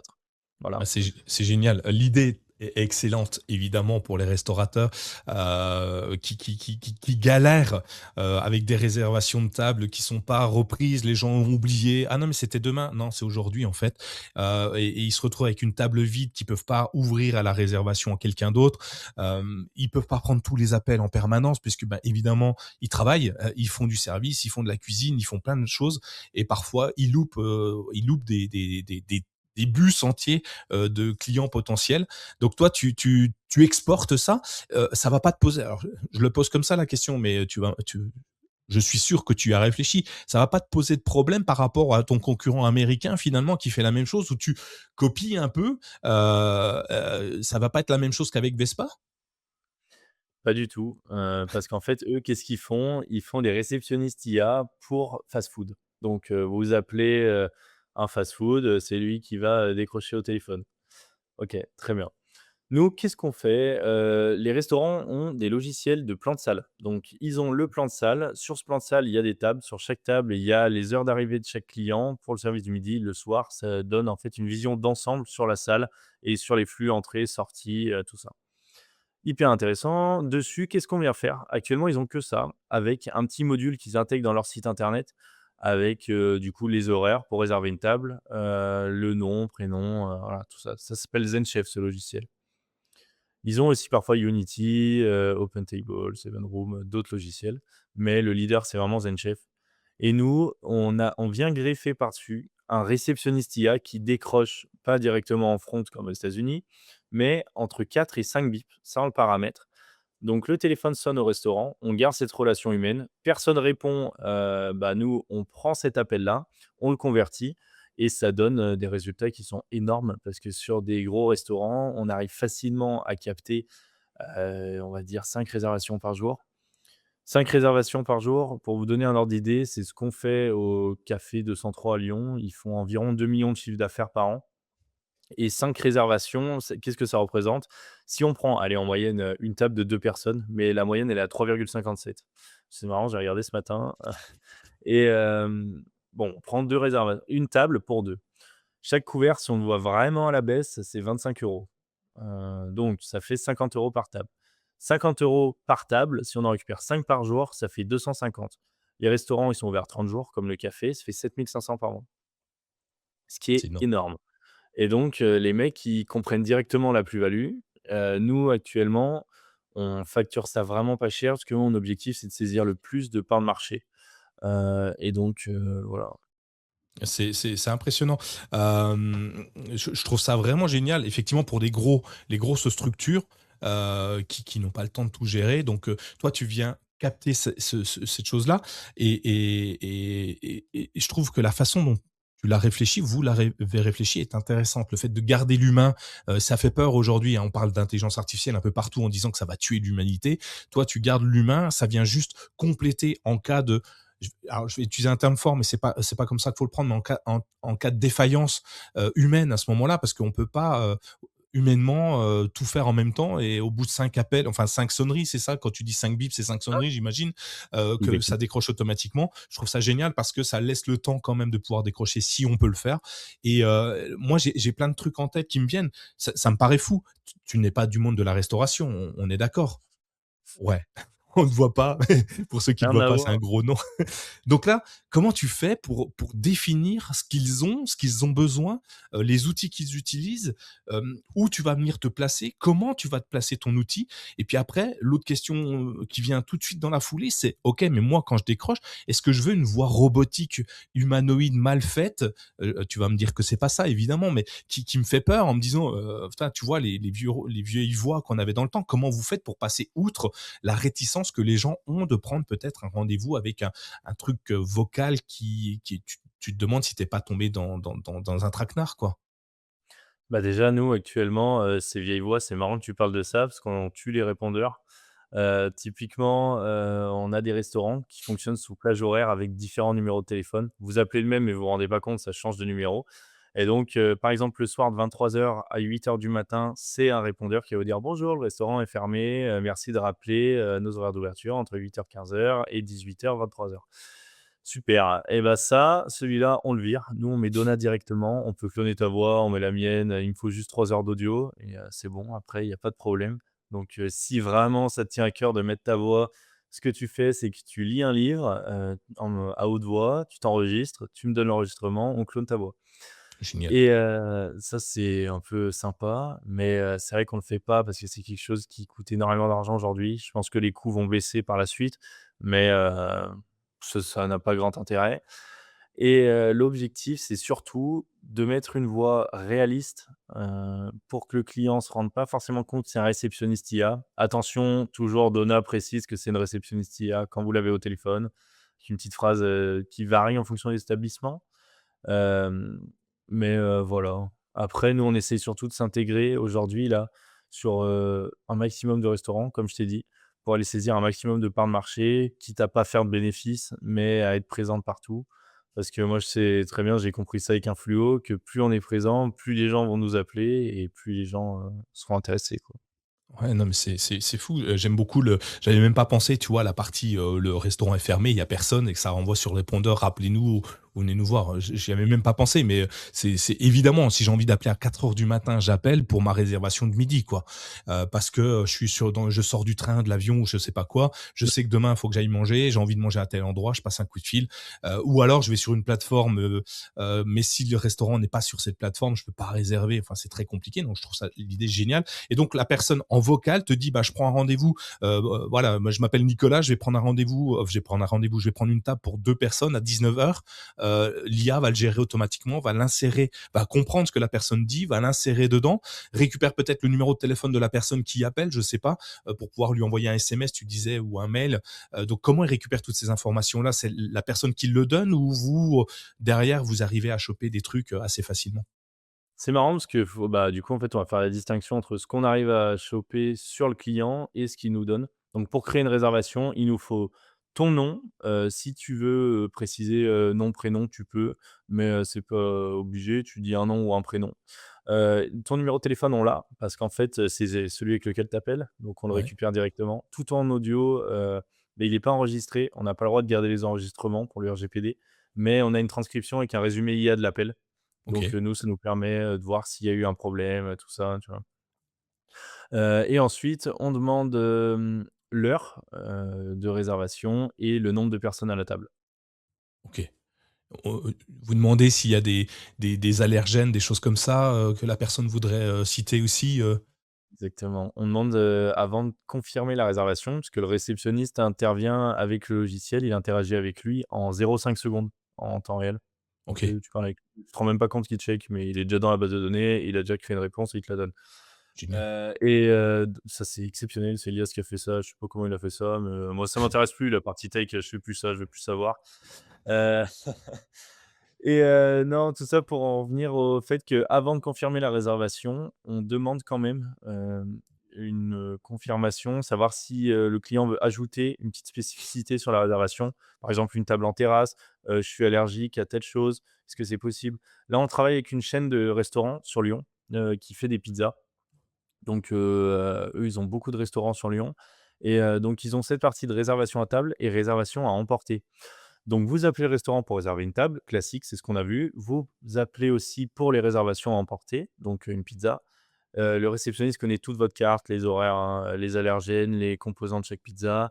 Vous dites: «J'ai envie d'une pizza au pesto», on a la machin, la machin, la machin, c je me rappelle même plus des noms, je suis désolé. Hem Vous donc voilà, elle vous indique, elle va vous dire: «Ah bah, c'est celle-là, celle-là, celle-là. Non, celle-là, elle est composée de ça. Vous êtes allergique à quelque chose? Oui, aux fruits à coque. Ah bah, faut pas prendre de pesto. OK, très bien». Heu et OK. ensuite, ça va te dire: «Bah, voilà votre commande, parfait, lien de SMS» et ce lien de SMS-là, bah, il y a votre commande et tout le panier qui est récapitulé. En fait, vous avez juste à payer. Ça vous dit, «Venez bien à 20h30, on vous attend pour récupérer votre commande». Allez C'est hop. génial. Ouais. J'adore, hein, enfin, j'imagine que ça peut enfin, tout le monde, tous les restaurateurs devraient avoir, cet outil-là, hein, on le trouve, c'est Donna, trait d'union AI.fr, c'est ça? Exactement, c'est Ouais, ça. Donna, Donc tu vois, D-O-N-A. moi, à la base, on faisait que ce réceptionniste. Ensuite, on a compris qu'il fallait s'intégrer après 5 bips.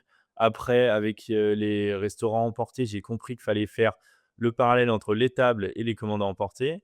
Maintenant, je travaille avec des restaurants qui font un peu club festif après. Donc, qui se transforment en boîte de nuit, tu sais, virent les tables, machin. C'est super sympa. Moi, j'adore ce genre d'établissement et ce genre d'établissement, donc c'est un peu plus complexe. Donc on a toute la partie de réservation classique qui passe par Donna. On a la partie qui passe pour les événements privés. Donc là où on va avoir le questionnaire possible sur le réceptionniste avec les différentes salles, de quoi elles sont composées, quel type de prestations pendant les événements, tout ça, tout un détail. Donna peut répondre, bah, comme un réceptionniste humain en fait, sur ça, il faut juste donner du contexte. Nous après on s'occupe du reste. Et pour les, donc réservation d'événements privés, ça passe directement par le site internet. Donc ça Donna après va vous dire: «Très bien, j'ai compris votre demande, j'envoie un mail récapitulatif à mes patrons». Voilà, enfin la faire très grossièrement. Hop, mail récapitulatif et elle vous envoie un SMS avec un lien pour, envoyer un formulaire, plus détaillé de demande. OK. Ouais, donc Voilà. tu fais évoluer, ton produit minimum viable du début, que tu as Ouais. lancé pour le lancer. Tu récupères de la data et tu le fais évoluer, pas forcément dans des directions que tu avais imaginées auparavant, mais à chaque fois que tu rencontres une nouvelle interaction potentielle possible, tu viens l'incrémenter, avec ton dev, dans l'outil. Vous êtes combien, sur Donna aujourd'hui? Ah bah là on est 2, mais 2. on a recruté beaucoup de personnes, 2 associés. Ouais, Donc, moi, j'ai Elias qui est mon associé, qui me suit de partout. Mais, j'ai 5 setters. Des setters, c'est des gens qui passent des coups de téléphone toute la journée pour, placer des rendez-vous. Et après, OK, par-dessus, on a, 2 closers. Les closers, qu'est-ce qu'ils font? Ils passent sur chaque rendez-vous et ils essaient de le convertir en nouveau client. OK. Et moi, après, je fais beaucoup de closing parce que j'adore ça, j'adore comprendre ce que les clients veulent et c'est simple. Moi, on me dit: «Ah, il me faudrait ça». Moi, je dis: «Mais on le fait, pas de problème, vous inquiétez pas, c'est déjà fait». Et après, j'appelle Elias, je lui dis: «On est dans la merde, il faut faire ça». Voilà comment ça se passe. Et typiquement, ça m'est arrivé, au tout début avec un des restaurants festifs, comme j'ai dit, qui voulait un transfert d'appel pour les réservations en boîte de nuit. OK. Mais je ne savais même pas que c'était possible. Typiquement, vous appelez Donna sans le numéro, du restaurant, personne répond au restaurant, donc Donna décroche et vous dites: «Ah tiens, je voudrais une table en boîte de nuit ce soir, après le restaurant, est-ce que c'est possible?» Demande spéciale, le numéro, il fait sonner Donna, elle se débranche et elle va directement sur le téléphone du manager. OK, Je savais même génial. pas que c'était possible. Elias, je l'appelle, je dis: «C'est possible». «Bien sûr, t'inquiète, tout est possible». Eh beh, top. Voilà, c'est tout le temps comme ça normalement, donc on croise les doigts pour que ça continue. Mais c'est génial. C'est top parce qu'en fait, bah, il y a pas de limite. Entre, Elias qui a priori est un petit génie de l'informatique et j'adore l'idée. L'intelligence artificielle qui vient vous donner des capacités hors normes. Il y a quelque temps en arrière, créer un agent, qui décroche, c'était quand même vachement plus compliqué. On a un SVI qui était préprogrammé pour faire des réponses. Aujourd'hui, j'imagine que il y a des réponses qui sont, préprogrammées mais qui comprend une entrée, une donnée d'entrée qui est pas toujours très claire, parce que tout le monde s'exprime pas de la même manière, tout le monde ne dit pas les mêmes mots pour la même chose. Là, vous, grâce à l'IA que vous avez greffé derrière, vous, grâce à Donna, en fait, vous avez réussi à aller améliorer ça et aller chercher toutes les petites subtilités et vous gardez. Alors non, tu m'as dit que tu gardes pas parce que la RGPD fait que tu ne peux pas garder les enregistrements, mais la transcription, vous l'analysez de temps en temps pour vous dire, bah tiens, il y a plusieurs personnes qui nous ont demandé ça dans tel ou tel restaurant et on pourrait peut-être en créer une nouvelle application. Enfin, pas une nouvelle application, mais un nouvel applicatif dans Donna. Exactement, tout le temps. En fait, nous, qu'est-ce qu'on a? On a un CRM admin. Un CRM, c'est un logiciel interne, sur lequel on a nos fiches clients. Chaque client, quand on clique dessus, on a un graphique avec le nombre de réservations récupérées par jour, le nombre d'appels reçus et après, quand on clique sur détail, on a tous les résumés IA des appels. On peut les trier en fonction des appels pour des réservations, les appels pour les ventes de panneaux solaires et toutes ces merdes et on a les appels, pour, les demandes spéciales, pour le patron, tout ça. Donc ça nous permet de trier un peu. Moi, je regarde tout, tout le temps. C'est simple, Ouais. dès qu'il y a le moins de problème, j'appelle Elias, machin, ça marche plus, voilà. Parce que alors, faut pas croire, hein, c'est simple, je pense qu'il doit y avoir une mise à jour par jour. C'est un truc de malade. L'IA, ça bouge tellement que c'est instable, en fait. C'est pas forcément au niveau de la qualité, non, rien à voir, c'est des trucs que vous voyez pas.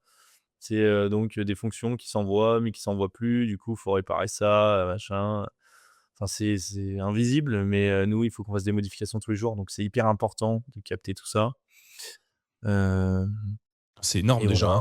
C'est beaucoup de choses, qu'on voit pas, mais qui va tellement simplifier la vie. J'étais en train de refaire le calcul, tu m'as dit 7 500 € par mois, ça fait 90 000 € à l'année, Ouais, enfin de gagner, juste, c'est ça, juste avec Donna, quoi. Je sais pas combien vous le vendez, mais sûrement pas 90 000 €. Donc du coup, c'est un banger. C'est tu disais, c'est en moyenne 3,7 personnes, enfin 7 réservations de plus, heu 3,57. Ouais, et ça, c'est une moyenne que vous avez fait en fonction des établissements. Si c'est un établissement de, je vais dire n'importe quoi, mais je sais pas si c'est le cas, mais un établissement de 50 couverts, est-ce que vous savez dire aujourd'hui un petit établissement de 50 couverts, tu vas a priori gagner X points supplémentaires par jour, donc à l'année tu vas faire X euros parce qu'en fonction de ça, bah, il y a un prix, derrière. Est-ce que je prends l'abonnement Donna ou est-ce que je le prends pas? Heu, Ça aujourd'hui, vous savez déjà le faire, vous y êtes arrivé, vous arrivez à analyser ça? J'imagine que tu as un tableau Excel pour ça, mais vous avez réussi à faire ça? Ouais, bien sûr. Comme je t'ai dit, dans notre CRM, nous, on a toutes les statistiques sur tous les clients. Moi, je vois tout, et j'ai un dashboard, c'est un panneau sur lequel tout est résumé, en fait, sur notre site, en interne, le CRM. Là, ma moyenne pour des réservations captées au téléphone, c'est 3,57 personnes à la table. Donc c'est quand même un gros plus. Question pricing, actuellement, comme je t'ai dit, moi, mon objectif, c'est d'aller chercher le plus de personnes possible. Pourquoi? Parce que je suis à un prix tellement bas que mes concurrents ne peuvent même pas imaginer nous concurrencer. Donc ça, c'est le top.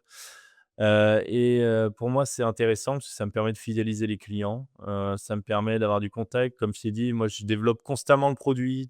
Je pars d'un produit, d'ailleurs, avant, je vendais, j'avais même pas de produit. Donc tu vois, pour te donner un ordre d'idée, je savais que c'était possible, je vendais déjà. Heu et et donc là, le truc, c'est qu'on développe constamment le produit, nouvelles features, nouvelles, mises à jour, comme je t'ai dit, pour les restaurants festifs, pour, les, restaurants italiens. Là, moi, j'aimerais bien faire des ventes à emporter aussi sur des fast-food, tout ça, tout ce qui est tacos à Lyon, ça marche beaucoup. Et ils répondent pas beaucoup au téléphone. Moi, si demain je rencontre le patron d'une chaîne de tacos, je vais lui dire que tout est possible. Question pricing, donc nous, actuellement, on s'intègre dans le logiciel du client pour 119 € par mois. Oui, Intégration complète. On a redéveloppé ce logiciel-là, sinon, avec tous nos outils, donc les SMS, le widget. En fait, c'est le bouton que vous mettez sur votre site internet pour réserver en ligne, et aussi, tous les rappels SMS. Ça, c'est pour 189 € par mois. Et ensuite, vous avez l'offre où, vous me dites: «Jules, j'ai envie d'ouvrir un resto, j'ai rien, aucune solution de réservation, ça me saoule, j'ai pas envie de faire ça, j'ai d'autres choses à faire». Je dis: «Bah, pas de problème, très bien, nous on vient, on vous met 2 iPads, et vous avez tout le logiciel pour, 249 € par mois». oui, rien quoi, Ouais. rien. Effectivement. En termes de prix, on est difficilement plus bas pour avoir un tel service, complet donc où, finalement c'est un clé en main quoi qu'il arrive à la fin, quasiment, hein. Donc top. On peut l'avoir, on peut l'imaginer pour le système de traiteurs, de choses comme ça. Les traiteurs, tu sais, les traiteurs à emporter, tu le disais justement pour les tacos, j'imagine Ouais. que, tu peux le dépliquer sur, de toute façon tout est possible, on est d'accord? Ah mais tout est Génial. possible. Donc l'objectif, c'est d'avoir plein de clients. Bon, bah, ça, j'avais compris, hein. De toute façon, on ne fait pas quelque chose pour pas avoir de clients. Mais, derrière, qu'est-ce que tu veux faire? Est-ce que tu veux, que ça devienne la, référence mondiale de la réservation, par téléphone et en ligne? Ou, tu veux faire aussi un exit plus tard et le vendre cher et cette fois aller te dorer la pilule au soleil? C'est une très bonne question. Non, moi, l'objectif, qu'est-ce que c'est actuellement? C'est d'avoir mes 100 premiers clients. Les 100 premiers clients, là, il faut que je travaille, très dur pour les avoir parce que c'est plus dur, en fait. Après, les gens, ils s'appellent entre eux. Les restaurateurs, c'est vraiment un monde qui est très, très fermé. Pour rentrer dedans, c'est compliqué. Mais là, je commence à comprendre que quand on appelle quelqu'un de la part de quelqu'un d'autre et ben, il est beaucoup plus sympa, très content de nous avoir au téléphone et lui, souvent, il a 10 restos au lieu d'en avoir un quand on fait du cold call, donc de l'appel à froid. Le contact passe beaucoup mieux. Le taux de conversion est beaucoup plus élevé et bah, moi, mon objectif, comme je t'ai dit, c'est d'avoir les 100 clients. 100 clients, après, j'aimerais faire un pré-seed. Ensuite, atteindre les 500 clients pour faire un seed. Seed, c'est les types de levées de fonds en fonction des montants et de la répartition que vous allez offrir, en fonction de l'investissement et ensuite partir sur une série A, si possible, Donc, quand j'aurai plus de 1000 clients. Parce d'accord, que donc l'objectif, c'est de prendre le plus de parts de marché, quoi, toujours. OK. Donc tu veux pas la revendre, tu veux juste que ça devienne un géant et pour devenir un géant, il faut de l'argent, parce qu'aujourd'hui vous êtes 2, c'est bien, enfin 2 plus toutes les équipes de sellers et de vendeurs, je j'ai plus le terme en terre, d'appels et de réservations. À un moment, si tu veux devenir la référence, tu peux pas le faire à 10 quoi, c'est pas possible. Ou alors, c'est 10 IA quoi. Mais est-ce que ça sera aussi performant que 10 bonhommes, ou 10 bonnes femmes, qui, eux, sont billes en tête et qui veulent vendre le produit? Je suis pas certain, pas encore, peut-être que dans l'avenir, oui, mais aujourd'hui, il y a ça. Donc l'argent te servira à embaucher, à faire de la com? Ça peut servir à quoi ça? Alors pour moi, l'argent, il va servir à embaucher surtout des techniciens. Je pense qu'ils vont aller installer le logiciel à ma place parce que là, actuellement, je te dis, je dois bosser, je pense 14 heures par jour depuis 2 mois là, c'est compliqué, mais j'adore ça. Tu vois? En fait, le problème, c'est surtout manager des gens. Ça, c'est vraiment un truc, putain, parce que moi, je suis habitué à ce que ça aille vite. Quand je parle à quelqu'un, j'aime quand ça va vite, tu vois? Je peux t'installer ton logiciel en 12 heures si tu veux dans ton restaurant, il y a aucun problème. Mais ouais, j'ai un problème avec les gens lents et c'est vrai que parfois, pour les gens qui sont un peu moins qualifiés, c'est compliqué et ça va lentement et moi, ça me plaît pas trop donc c'est vrai que je manque un peu parfois de tact. J'ai tendance un peu à m'énerver mais c'est pas grave, tu vois? Je suis avec. Après, je pense qu'en fait, moi, je suis très axé résultat donc c'est un enfer. C'est-à-dire que s'il y a pas de résultat, bah, moi, ça m'intéresse pas, du coup, c'est pour ça que j'ai de la chance, je me suis bien entouré. J'ai fait beaucoup d'erreurs avec Influo sur du recrutement. Je suis associé avec des mecs qui foutaient rien, ça me rendait fou, et maintenant j'ai un peu compris de mes erreurs, donc je prends que des tueurs, ça c'est trop cool. Là, je suis avec des mecs, tu vois, en fait, c'est plus une grande famille, tu vois? C'est des mecs, je sais très bien qu'ils bossent pour nous, mais s'ils m'appellent à 2 heures du matin pour, n'importe quoi, n'importe quel problème, bah, je vais me réveiller, je vais les voir. Bon, après 2 heures du matin, je dors pas, mais voilà, parce que moi, en horaire, c'est marrant parce que je sais qu'il y a beaucoup d'entrepreneurs qui disent qu'il faut se lever tôt. Bon, moi, je me considère pas comme un grand entrepreneur, loin de là, hein, mais je pense que je fais pas les choses dans l'ordre. Mais comme je t'ai dit, mon cerveau, il se réveille après 23 heures. Je sais pas pourquoi, j'ai des idées dans tous les sens. Il doit y avoir peut-être quelque chose en neurosciences, s'il y en a qui sachent, mais ouais. Et du coup, j'ai plein d'idées qui me viennent le soir, donc je me couche dans les, 3-4 heures et je me lève à 9 heures, 9h30 tous les jours. Beh, écoute, c'est une bonne solution. Si ton cerveau marche la nuit, il marche la Ouais. nuit et c'est peut-être là que c'est le mieux. Donc oh oui, donc en fait, tu vas chercher quelqu'un qui va gérer tu vas chercher des personnes qui vont gérer de l'humain. Toi, tu vas gérer, cette personne-là, et lui ou elle, cherchera des équipes performantes et c'est eux qui chargeront des personnes plus lentes, heu, qui vont t'amener le business, tranquillement. Je pense que c'est une bonne idée, hein. Reste sur ton domaine de de compétences maximum, et puis va chercher, comme tu le fais déjà, une personne ou des personnes qui, eux, ont un domaine de compétences différent, dans les valeurs que toi tu cherches. Donc quelqu'un de réactif, mais qui va savoir faire le tampon entre toi et eux, peut-être. Ah Donc ouais, bonne il idée. faut, Une bonne idée. Donc on attend, impatiemment toutes ces levées de fonds. Tu as un budget? Tu t'es fixé un budget, pour ta première, ton premier pre-seed ou seed? Et tu sais, exactement. pourquoi tu le veux? Alors avec mes 100 clients, j'aimerais faire à peu près 15 000 de MRR en fonction des offres à 189 et les offres à 119. Donc 15 000, 15 000 sur 100 clients, ça fait, bah, pas mal, mais c'est pas énormément. Mmh. Si on fait, fois 12, pour les mois, ça fait 180 000 d'ARR, et donc si on fait fois 4, ça fait à peu près, 700 000 € de valo pour la boîte. Et j'aimerais, si possible, essayer de lever, 150-200 000 OK. OK. pour, Bah, une equity, je dirais de 10 quoi. OK. 15 ce serait idéal pour moi. Mais écoute, si ceux qui nous écoutent, sont intéressés, potentiellement, ils trouveront à t'appeler. Au pire, ils me contactent et je filerai ton contact, pour voir si, toi, ça peut matcher aussi. On avance progressivement dans la fin de ton épisode, oui, parce qu'on a déjà pas mal papoté. Je te le disais, j'essaye de tenir dans l'heure, mais j'y arrive jamais. Donc on va passer à des questions un petit peu différentes, mais un peu dans le même esprit, parce que j'aime bien savoir, d'où ça vient, comment ça se passe, comment tu traites. Je t'ai déjà parlé un petit peu, mais tu lances ta première boîte, enfin ta première activité, puisque c'est pas une boîte, très jeune. Est-ce que tu as souffert du syndrome de l'imposteur, face aux clients, aux acheteurs, face à ceux qui, avaient 2 à 3 fois ton âge? Toujours, même aujourd'hui, hein, j'ai l'impression d'être un imposteur, tout le temps. Je me remets énormément en question tout le temps, c'est horrible. En fait, moi, je suis quelqu'un qui pense énormément tout le temps à plein de sujets, mais uniquement au business. Donc, je réfléchis, parfois j'ai des soirs, j'ai envie de tout envoyer péter, mais je me dis: «Tu te calmes», donc voilà. Je me mets parce que, chez moi, j'ai une terrasse, en fait, avec une vue et tous les soirs, avant de me coucher, je me mets sans rien, pendant 25 minutes, je pense et je réfléchis, je pense à des trucs et je pense que ça m'a pas mal aidé depuis que je suis tout petit, je fais ça. Je me pose et je réfléchis à ce que j'ai fait aujourd'hui, ce que je dois faire demain, bam et j'ai pas forcément de timeline sur une semaine ou 2, mais je fais ça du jour au lendemain, quoi. Et ça m'a pas OK. mal aidé, ouais. Savoir se poser, je pense. Effectivement. On voit souvent, enfin, comme je te disais tout à l'heure, on voit souvent les entrepreneurs être très heureux de faire une revente de leur entreprise parce que c'est un moment particulier, parce que c'est souvent une réussite. Toi, avec la revente d'un fluo, on peut expliquer que c'est quand même une réussite parce que, ça te permet de valoriser ton travail. Est-ce que tu as eu quand même des gros échecs commerciaux, techniques et qu'est-ce qui t'ont appris? Des échecs commerciaux, bah oui, j'ai par exemple appris, sur ma levée de fonds, d'un fluo, donc comme je t'ai dit, l'ami de ma mère qui m'avait pas mal aidé, qui m'a présenté à des investisseurs. J'ai appris à faire un pitch très compliqué. J'ai fait mon pitch, tout s'est super bien passé et à la fin, ils m'ont dit: «Bah, Jules, c'est super. Par contre, si tu vires tous ces associés, moi, je prends 30 de la boîte, je te donne 200 000». J'ai dit: «Bah, ça c'est pas possible».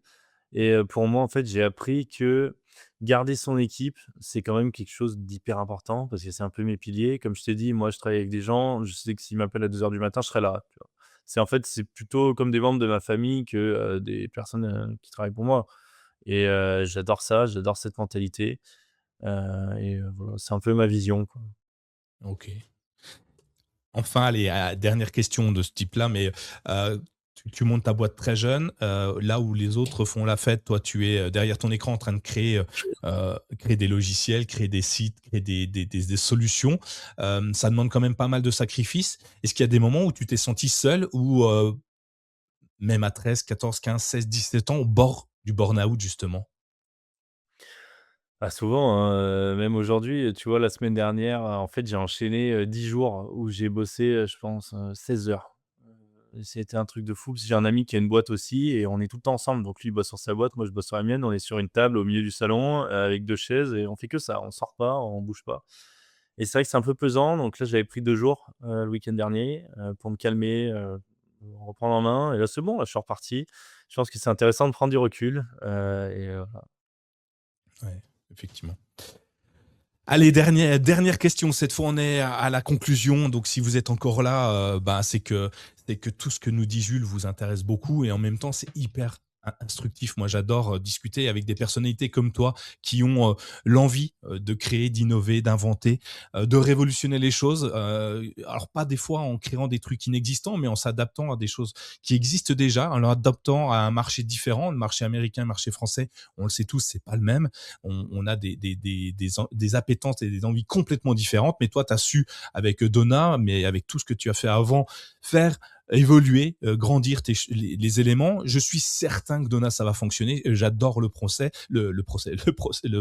j'adore le concept, j'adore tout ça. Je connais pas mal de restaurateurs qui m'ont tous dit la même chose. Ah là là, on n'a pas pris les réservations, on n'a pas assez de réservations, on a loupé ci, on a loupé ça, on sait pas qui vient, quand c'est. Ils ont encore, tu sais, leur vieux carnet papier, parce qu'en fait, ils notent pendant que la serveuse a enregistré entre un plateau de fruits de mer et puis un plateau de limonade. Elle est passée sur le truc, elle a rajouté, ça devient illisible, on ne sait plus qui a pris quoi. Donc je sais, j'en suis certain que tu as pris la bonne décision sur cet outil-là. Je le trouve super bien. Moi, ce que j'aimerais savoir maintenant, juste, c'est comment tu t'inspires. Alors, on l'a vu tout à l'heure, tu disais YouTube, c'est ta plateforme de référence, mais dans mes invités, avec mes invités sur Renacast, je demande pas une page YouTube, je demande si tu as un livre de référence. Tu disais que tu lisais pas mal de biographies d'entrepreneurs. Est-ce qu'aujourd'hui, tu as un livre de chevet où tu te plonges volontiers dedans pour te réaligner avec tes chakras, tes pensées, tes envies, et que tu pourrais partager volontiers à tous ceux qui nous écoutent? Et bah, très bonne question. Moi, j'ai beaucoup de mal à lire. Quand j'étais petit, en fait, c'est quelque chose que j'aimais pas forcément parce que, je jouais beaucoup à l'ordi et pour moi, c'était une perte de temps de lire. Mais par la suite, j'ai compris que les livres sur l'entrepreneuriat, le business, les biographies d'entrepreneurs m'intéressaient énormément et pour ça, bah, j'ai choisi, pour cet épisode-là, de parler du livre sur la biographie de Warren Buffett qui s'appelle, «L'effet boule de neige». Bon, c'est un gros pavé, il fait 900 pages, mais c'est hyper important parce que ça retrace tout depuis son enfance jusqu'à, bah, aujourd'hui, hein, c'est 90 ans et plus. Et en fait, dans cette histoire, on comprend, durant au moins 400 pages, son épisode, de son activité entrepreneuriale, de ses 11 ans, jusqu'à, bah, ses 20 ans, quoi. Et donc moi, c'est un peu ça que j'ai pris comme exemple et le mec, quand on voit qu'à 13 ans, il avait déjà une ferme qu'il avait achetée, qu'il la louait, on se dit: «Ah ouais, ça va très, très loin, très vite, très fort». Donc on se dit: «Il est tellement haut, que si je peux faire, 1/100 de ce qu'il fait, c'est déjà pas mal». Et moi, j'adore cette personne. Warren Buffett, pour moi, c'est mon exemple. Eh ben, je le rajouterai dans la bibliothèque de Renacast et dans les notes de l'émission pour que tous puissent s'encaparer des infos qu'il nous a données et puis qu'ils puissent voir la même vision que toi tu as eue en ouvrant ce livre. Si tu devais donner un conseil à des jeunes, puisque bah, c'était hyper jeune, hein, il faut le dire, à des jeunes de 15, 18, 20 ans qui nous écoutent dans leur chambre là aujourd'hui et qui rêvent de lancer leur projet, mais qui n'osent pas parce qu'ils se trouvent trop jeunes, pas assez diplômés. Tu leur dirais quoi? Bah, au lieu de dire comme tout le monde, «Oui, vas-y, fonce, fais ça», c'est des super conseils, mais bon, enfin, tout le monde dit ça, j'ai envie de dire. Non, moi, un conseil un peu tech que je donnerais, c'est, bah, déjà de prendre un abonnement Claude et dès que vous avez une question, c'est la mettre toujours dans le même chat avec lui et lui demander d'être votre conseiller. Comme, conseil, moi, ce que j'aime beaucoup avec Claude, c'est de lui dire, «Tu, vas convoquer une dizaine d'experts dans ce domaine», par exemple dans le domaine de la tech, des levées de fonds, des investissements. Tu vas les faire débattre sur ce sujet et sur ce sujet-là, tu vas les faire argumenter le pour, le contre et souvent, en fait, moi, j'utilise, quelque chose pour dicter sur mon ordi, j'écris jamais et c'est pour ça que donner beaucoup de contexte à l'IA, et lui demander de s'appuyer sur des réflexions parce que Claude peut, avec tout ce qu'il y a sur internet, s'accaparer des informations, par exemple d'Elon Musk, de Peter Thiel, de, tous ces fondateurs d'entreprises, penser comme eux, se mettre à leur place et donner des conseils appropriés au business et moi, c'est quelque chose que je trouve mais tellement fort et qui m'aide tous les jours. Comme je te dis, tous les soirs, je me pose et j'ai, mon ma demi-heure Claude et je parle avec lui, Ouais, c'est mais exceptionnel. utiliser ces outils-là aujourd'hui, ça me semble être, énorme. Évidemment, faut pas rester enfermé là-dedans. Après, faut échanger avec des vraies personnes, mais ça te permet d'éclaircir les zones d'ombre que tu as. Peut-être parfois même, créer des connexions entre des idées que tu as eues auparavant, que tu as un peu mis de côté et puis finalement, elles reviennent progressivement sur le tapis parce que Claude, ça peut être n'importe quelle autre IA. Ouais. Claude est aujourd'hui effectivement très très bien placé sur le domaine, mais elles viennent te ramener des idées et je trouve ça génial. Alors moi, je suis comme toi, j'ai 1 milliard d'idées par seconde et alors je demande pas à Claude, mais je m'arrête sur une idée et puis je vais la poncer au maximum, aller au bout du bout du bout pour voir jusqu'où ça peut aller et je convoque tout comme tous les spécialistes autour de moi en leur disant bon allez les gars, on va dans l'absurde jusqu'où ça peut aller et on essaye de trouver. Donc je pense que c'est un hyper bon tips à donner. L'IA, c'est quelque chose qui peut vous aider vraiment à développer votre business, en tout cas à l'imaginer. Et puis après, à vous, à charge à vous de faire le nécessaire pour y arriver, évidemment, parce que c'est pas parce qu'on a une idée qu'on devient un génie. L'idée n'est bonne que si elle est créée, elle est développée, elle est appliquée. Toi, en l'occurrence, Jules, ben, à chaque fois que tu as une idée, tu crées une société derrière et tu avances. Là, c'est des idées de génie, comme dirait pas mal de monde. Donc bravo pour ça, merci beaucoup. Pour conclure, où est-ce que si ceux qui nous ont écoutés jusque-là, Jules, voudraient discuter, échanger avec toi sur Dona ou sur d'autres projets parce qu'ils peuvent être intéressés par ta capacité adaptative et puis toutes tes idées à foison, où est-ce qu'on peut te retrouver? Où est-ce qu'on peut échanger et où est-ce qu'on peut peut-être prendre un abonnement chez Dona?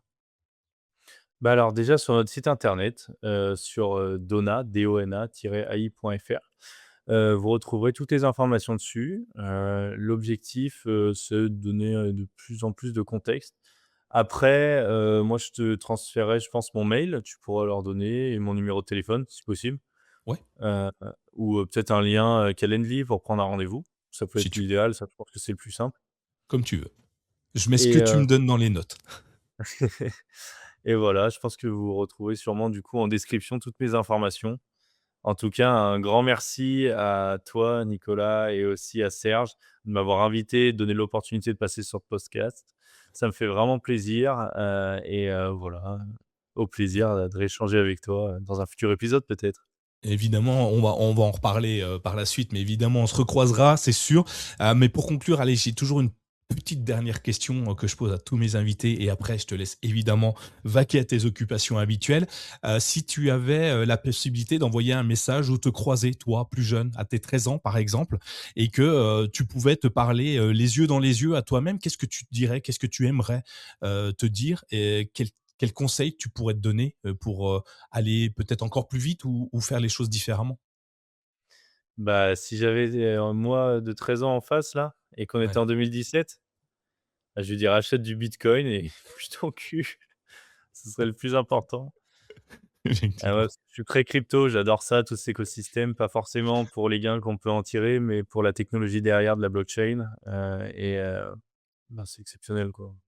Effectivement, bon conseil. C'est effectivement, c'est mieux que de jouer au loto. Merci beaucoup Jules, c'était, avec plaisir que je t'ai reçu au micro et comme, je le dis très souvent à mes invités, on se recroisera d'ici, je sais pas, 2 ans et dans 2 ans, on reparlera de toute cette partie-là, c'est, 2026-2028 et on se dira: «Ah ouais, j'avais dit ça, je me suis trompé» ou au contraire, j'avais vu clair, dans l'avenir de mon entreprise et aujourd'hui, je m'éclate et je suis devenu ce que je voulais devenir. Et puis, je te réinviterai à réécouter l'épisode dans 2 ans avant qu'on enregistre, tu vois? En disant: «Écoute qui tu étais avant et regarde la progression que tu as fait». Merci en tout cas, c'était plaisant. Je te souhaite une bonne continuation et puis une forte réussite dans tout ce que tu, fais, mais j'ai pas de doute que ça va marcher. Je te dis à très bientôt. Merci beaucoup. Ciao, bye bye.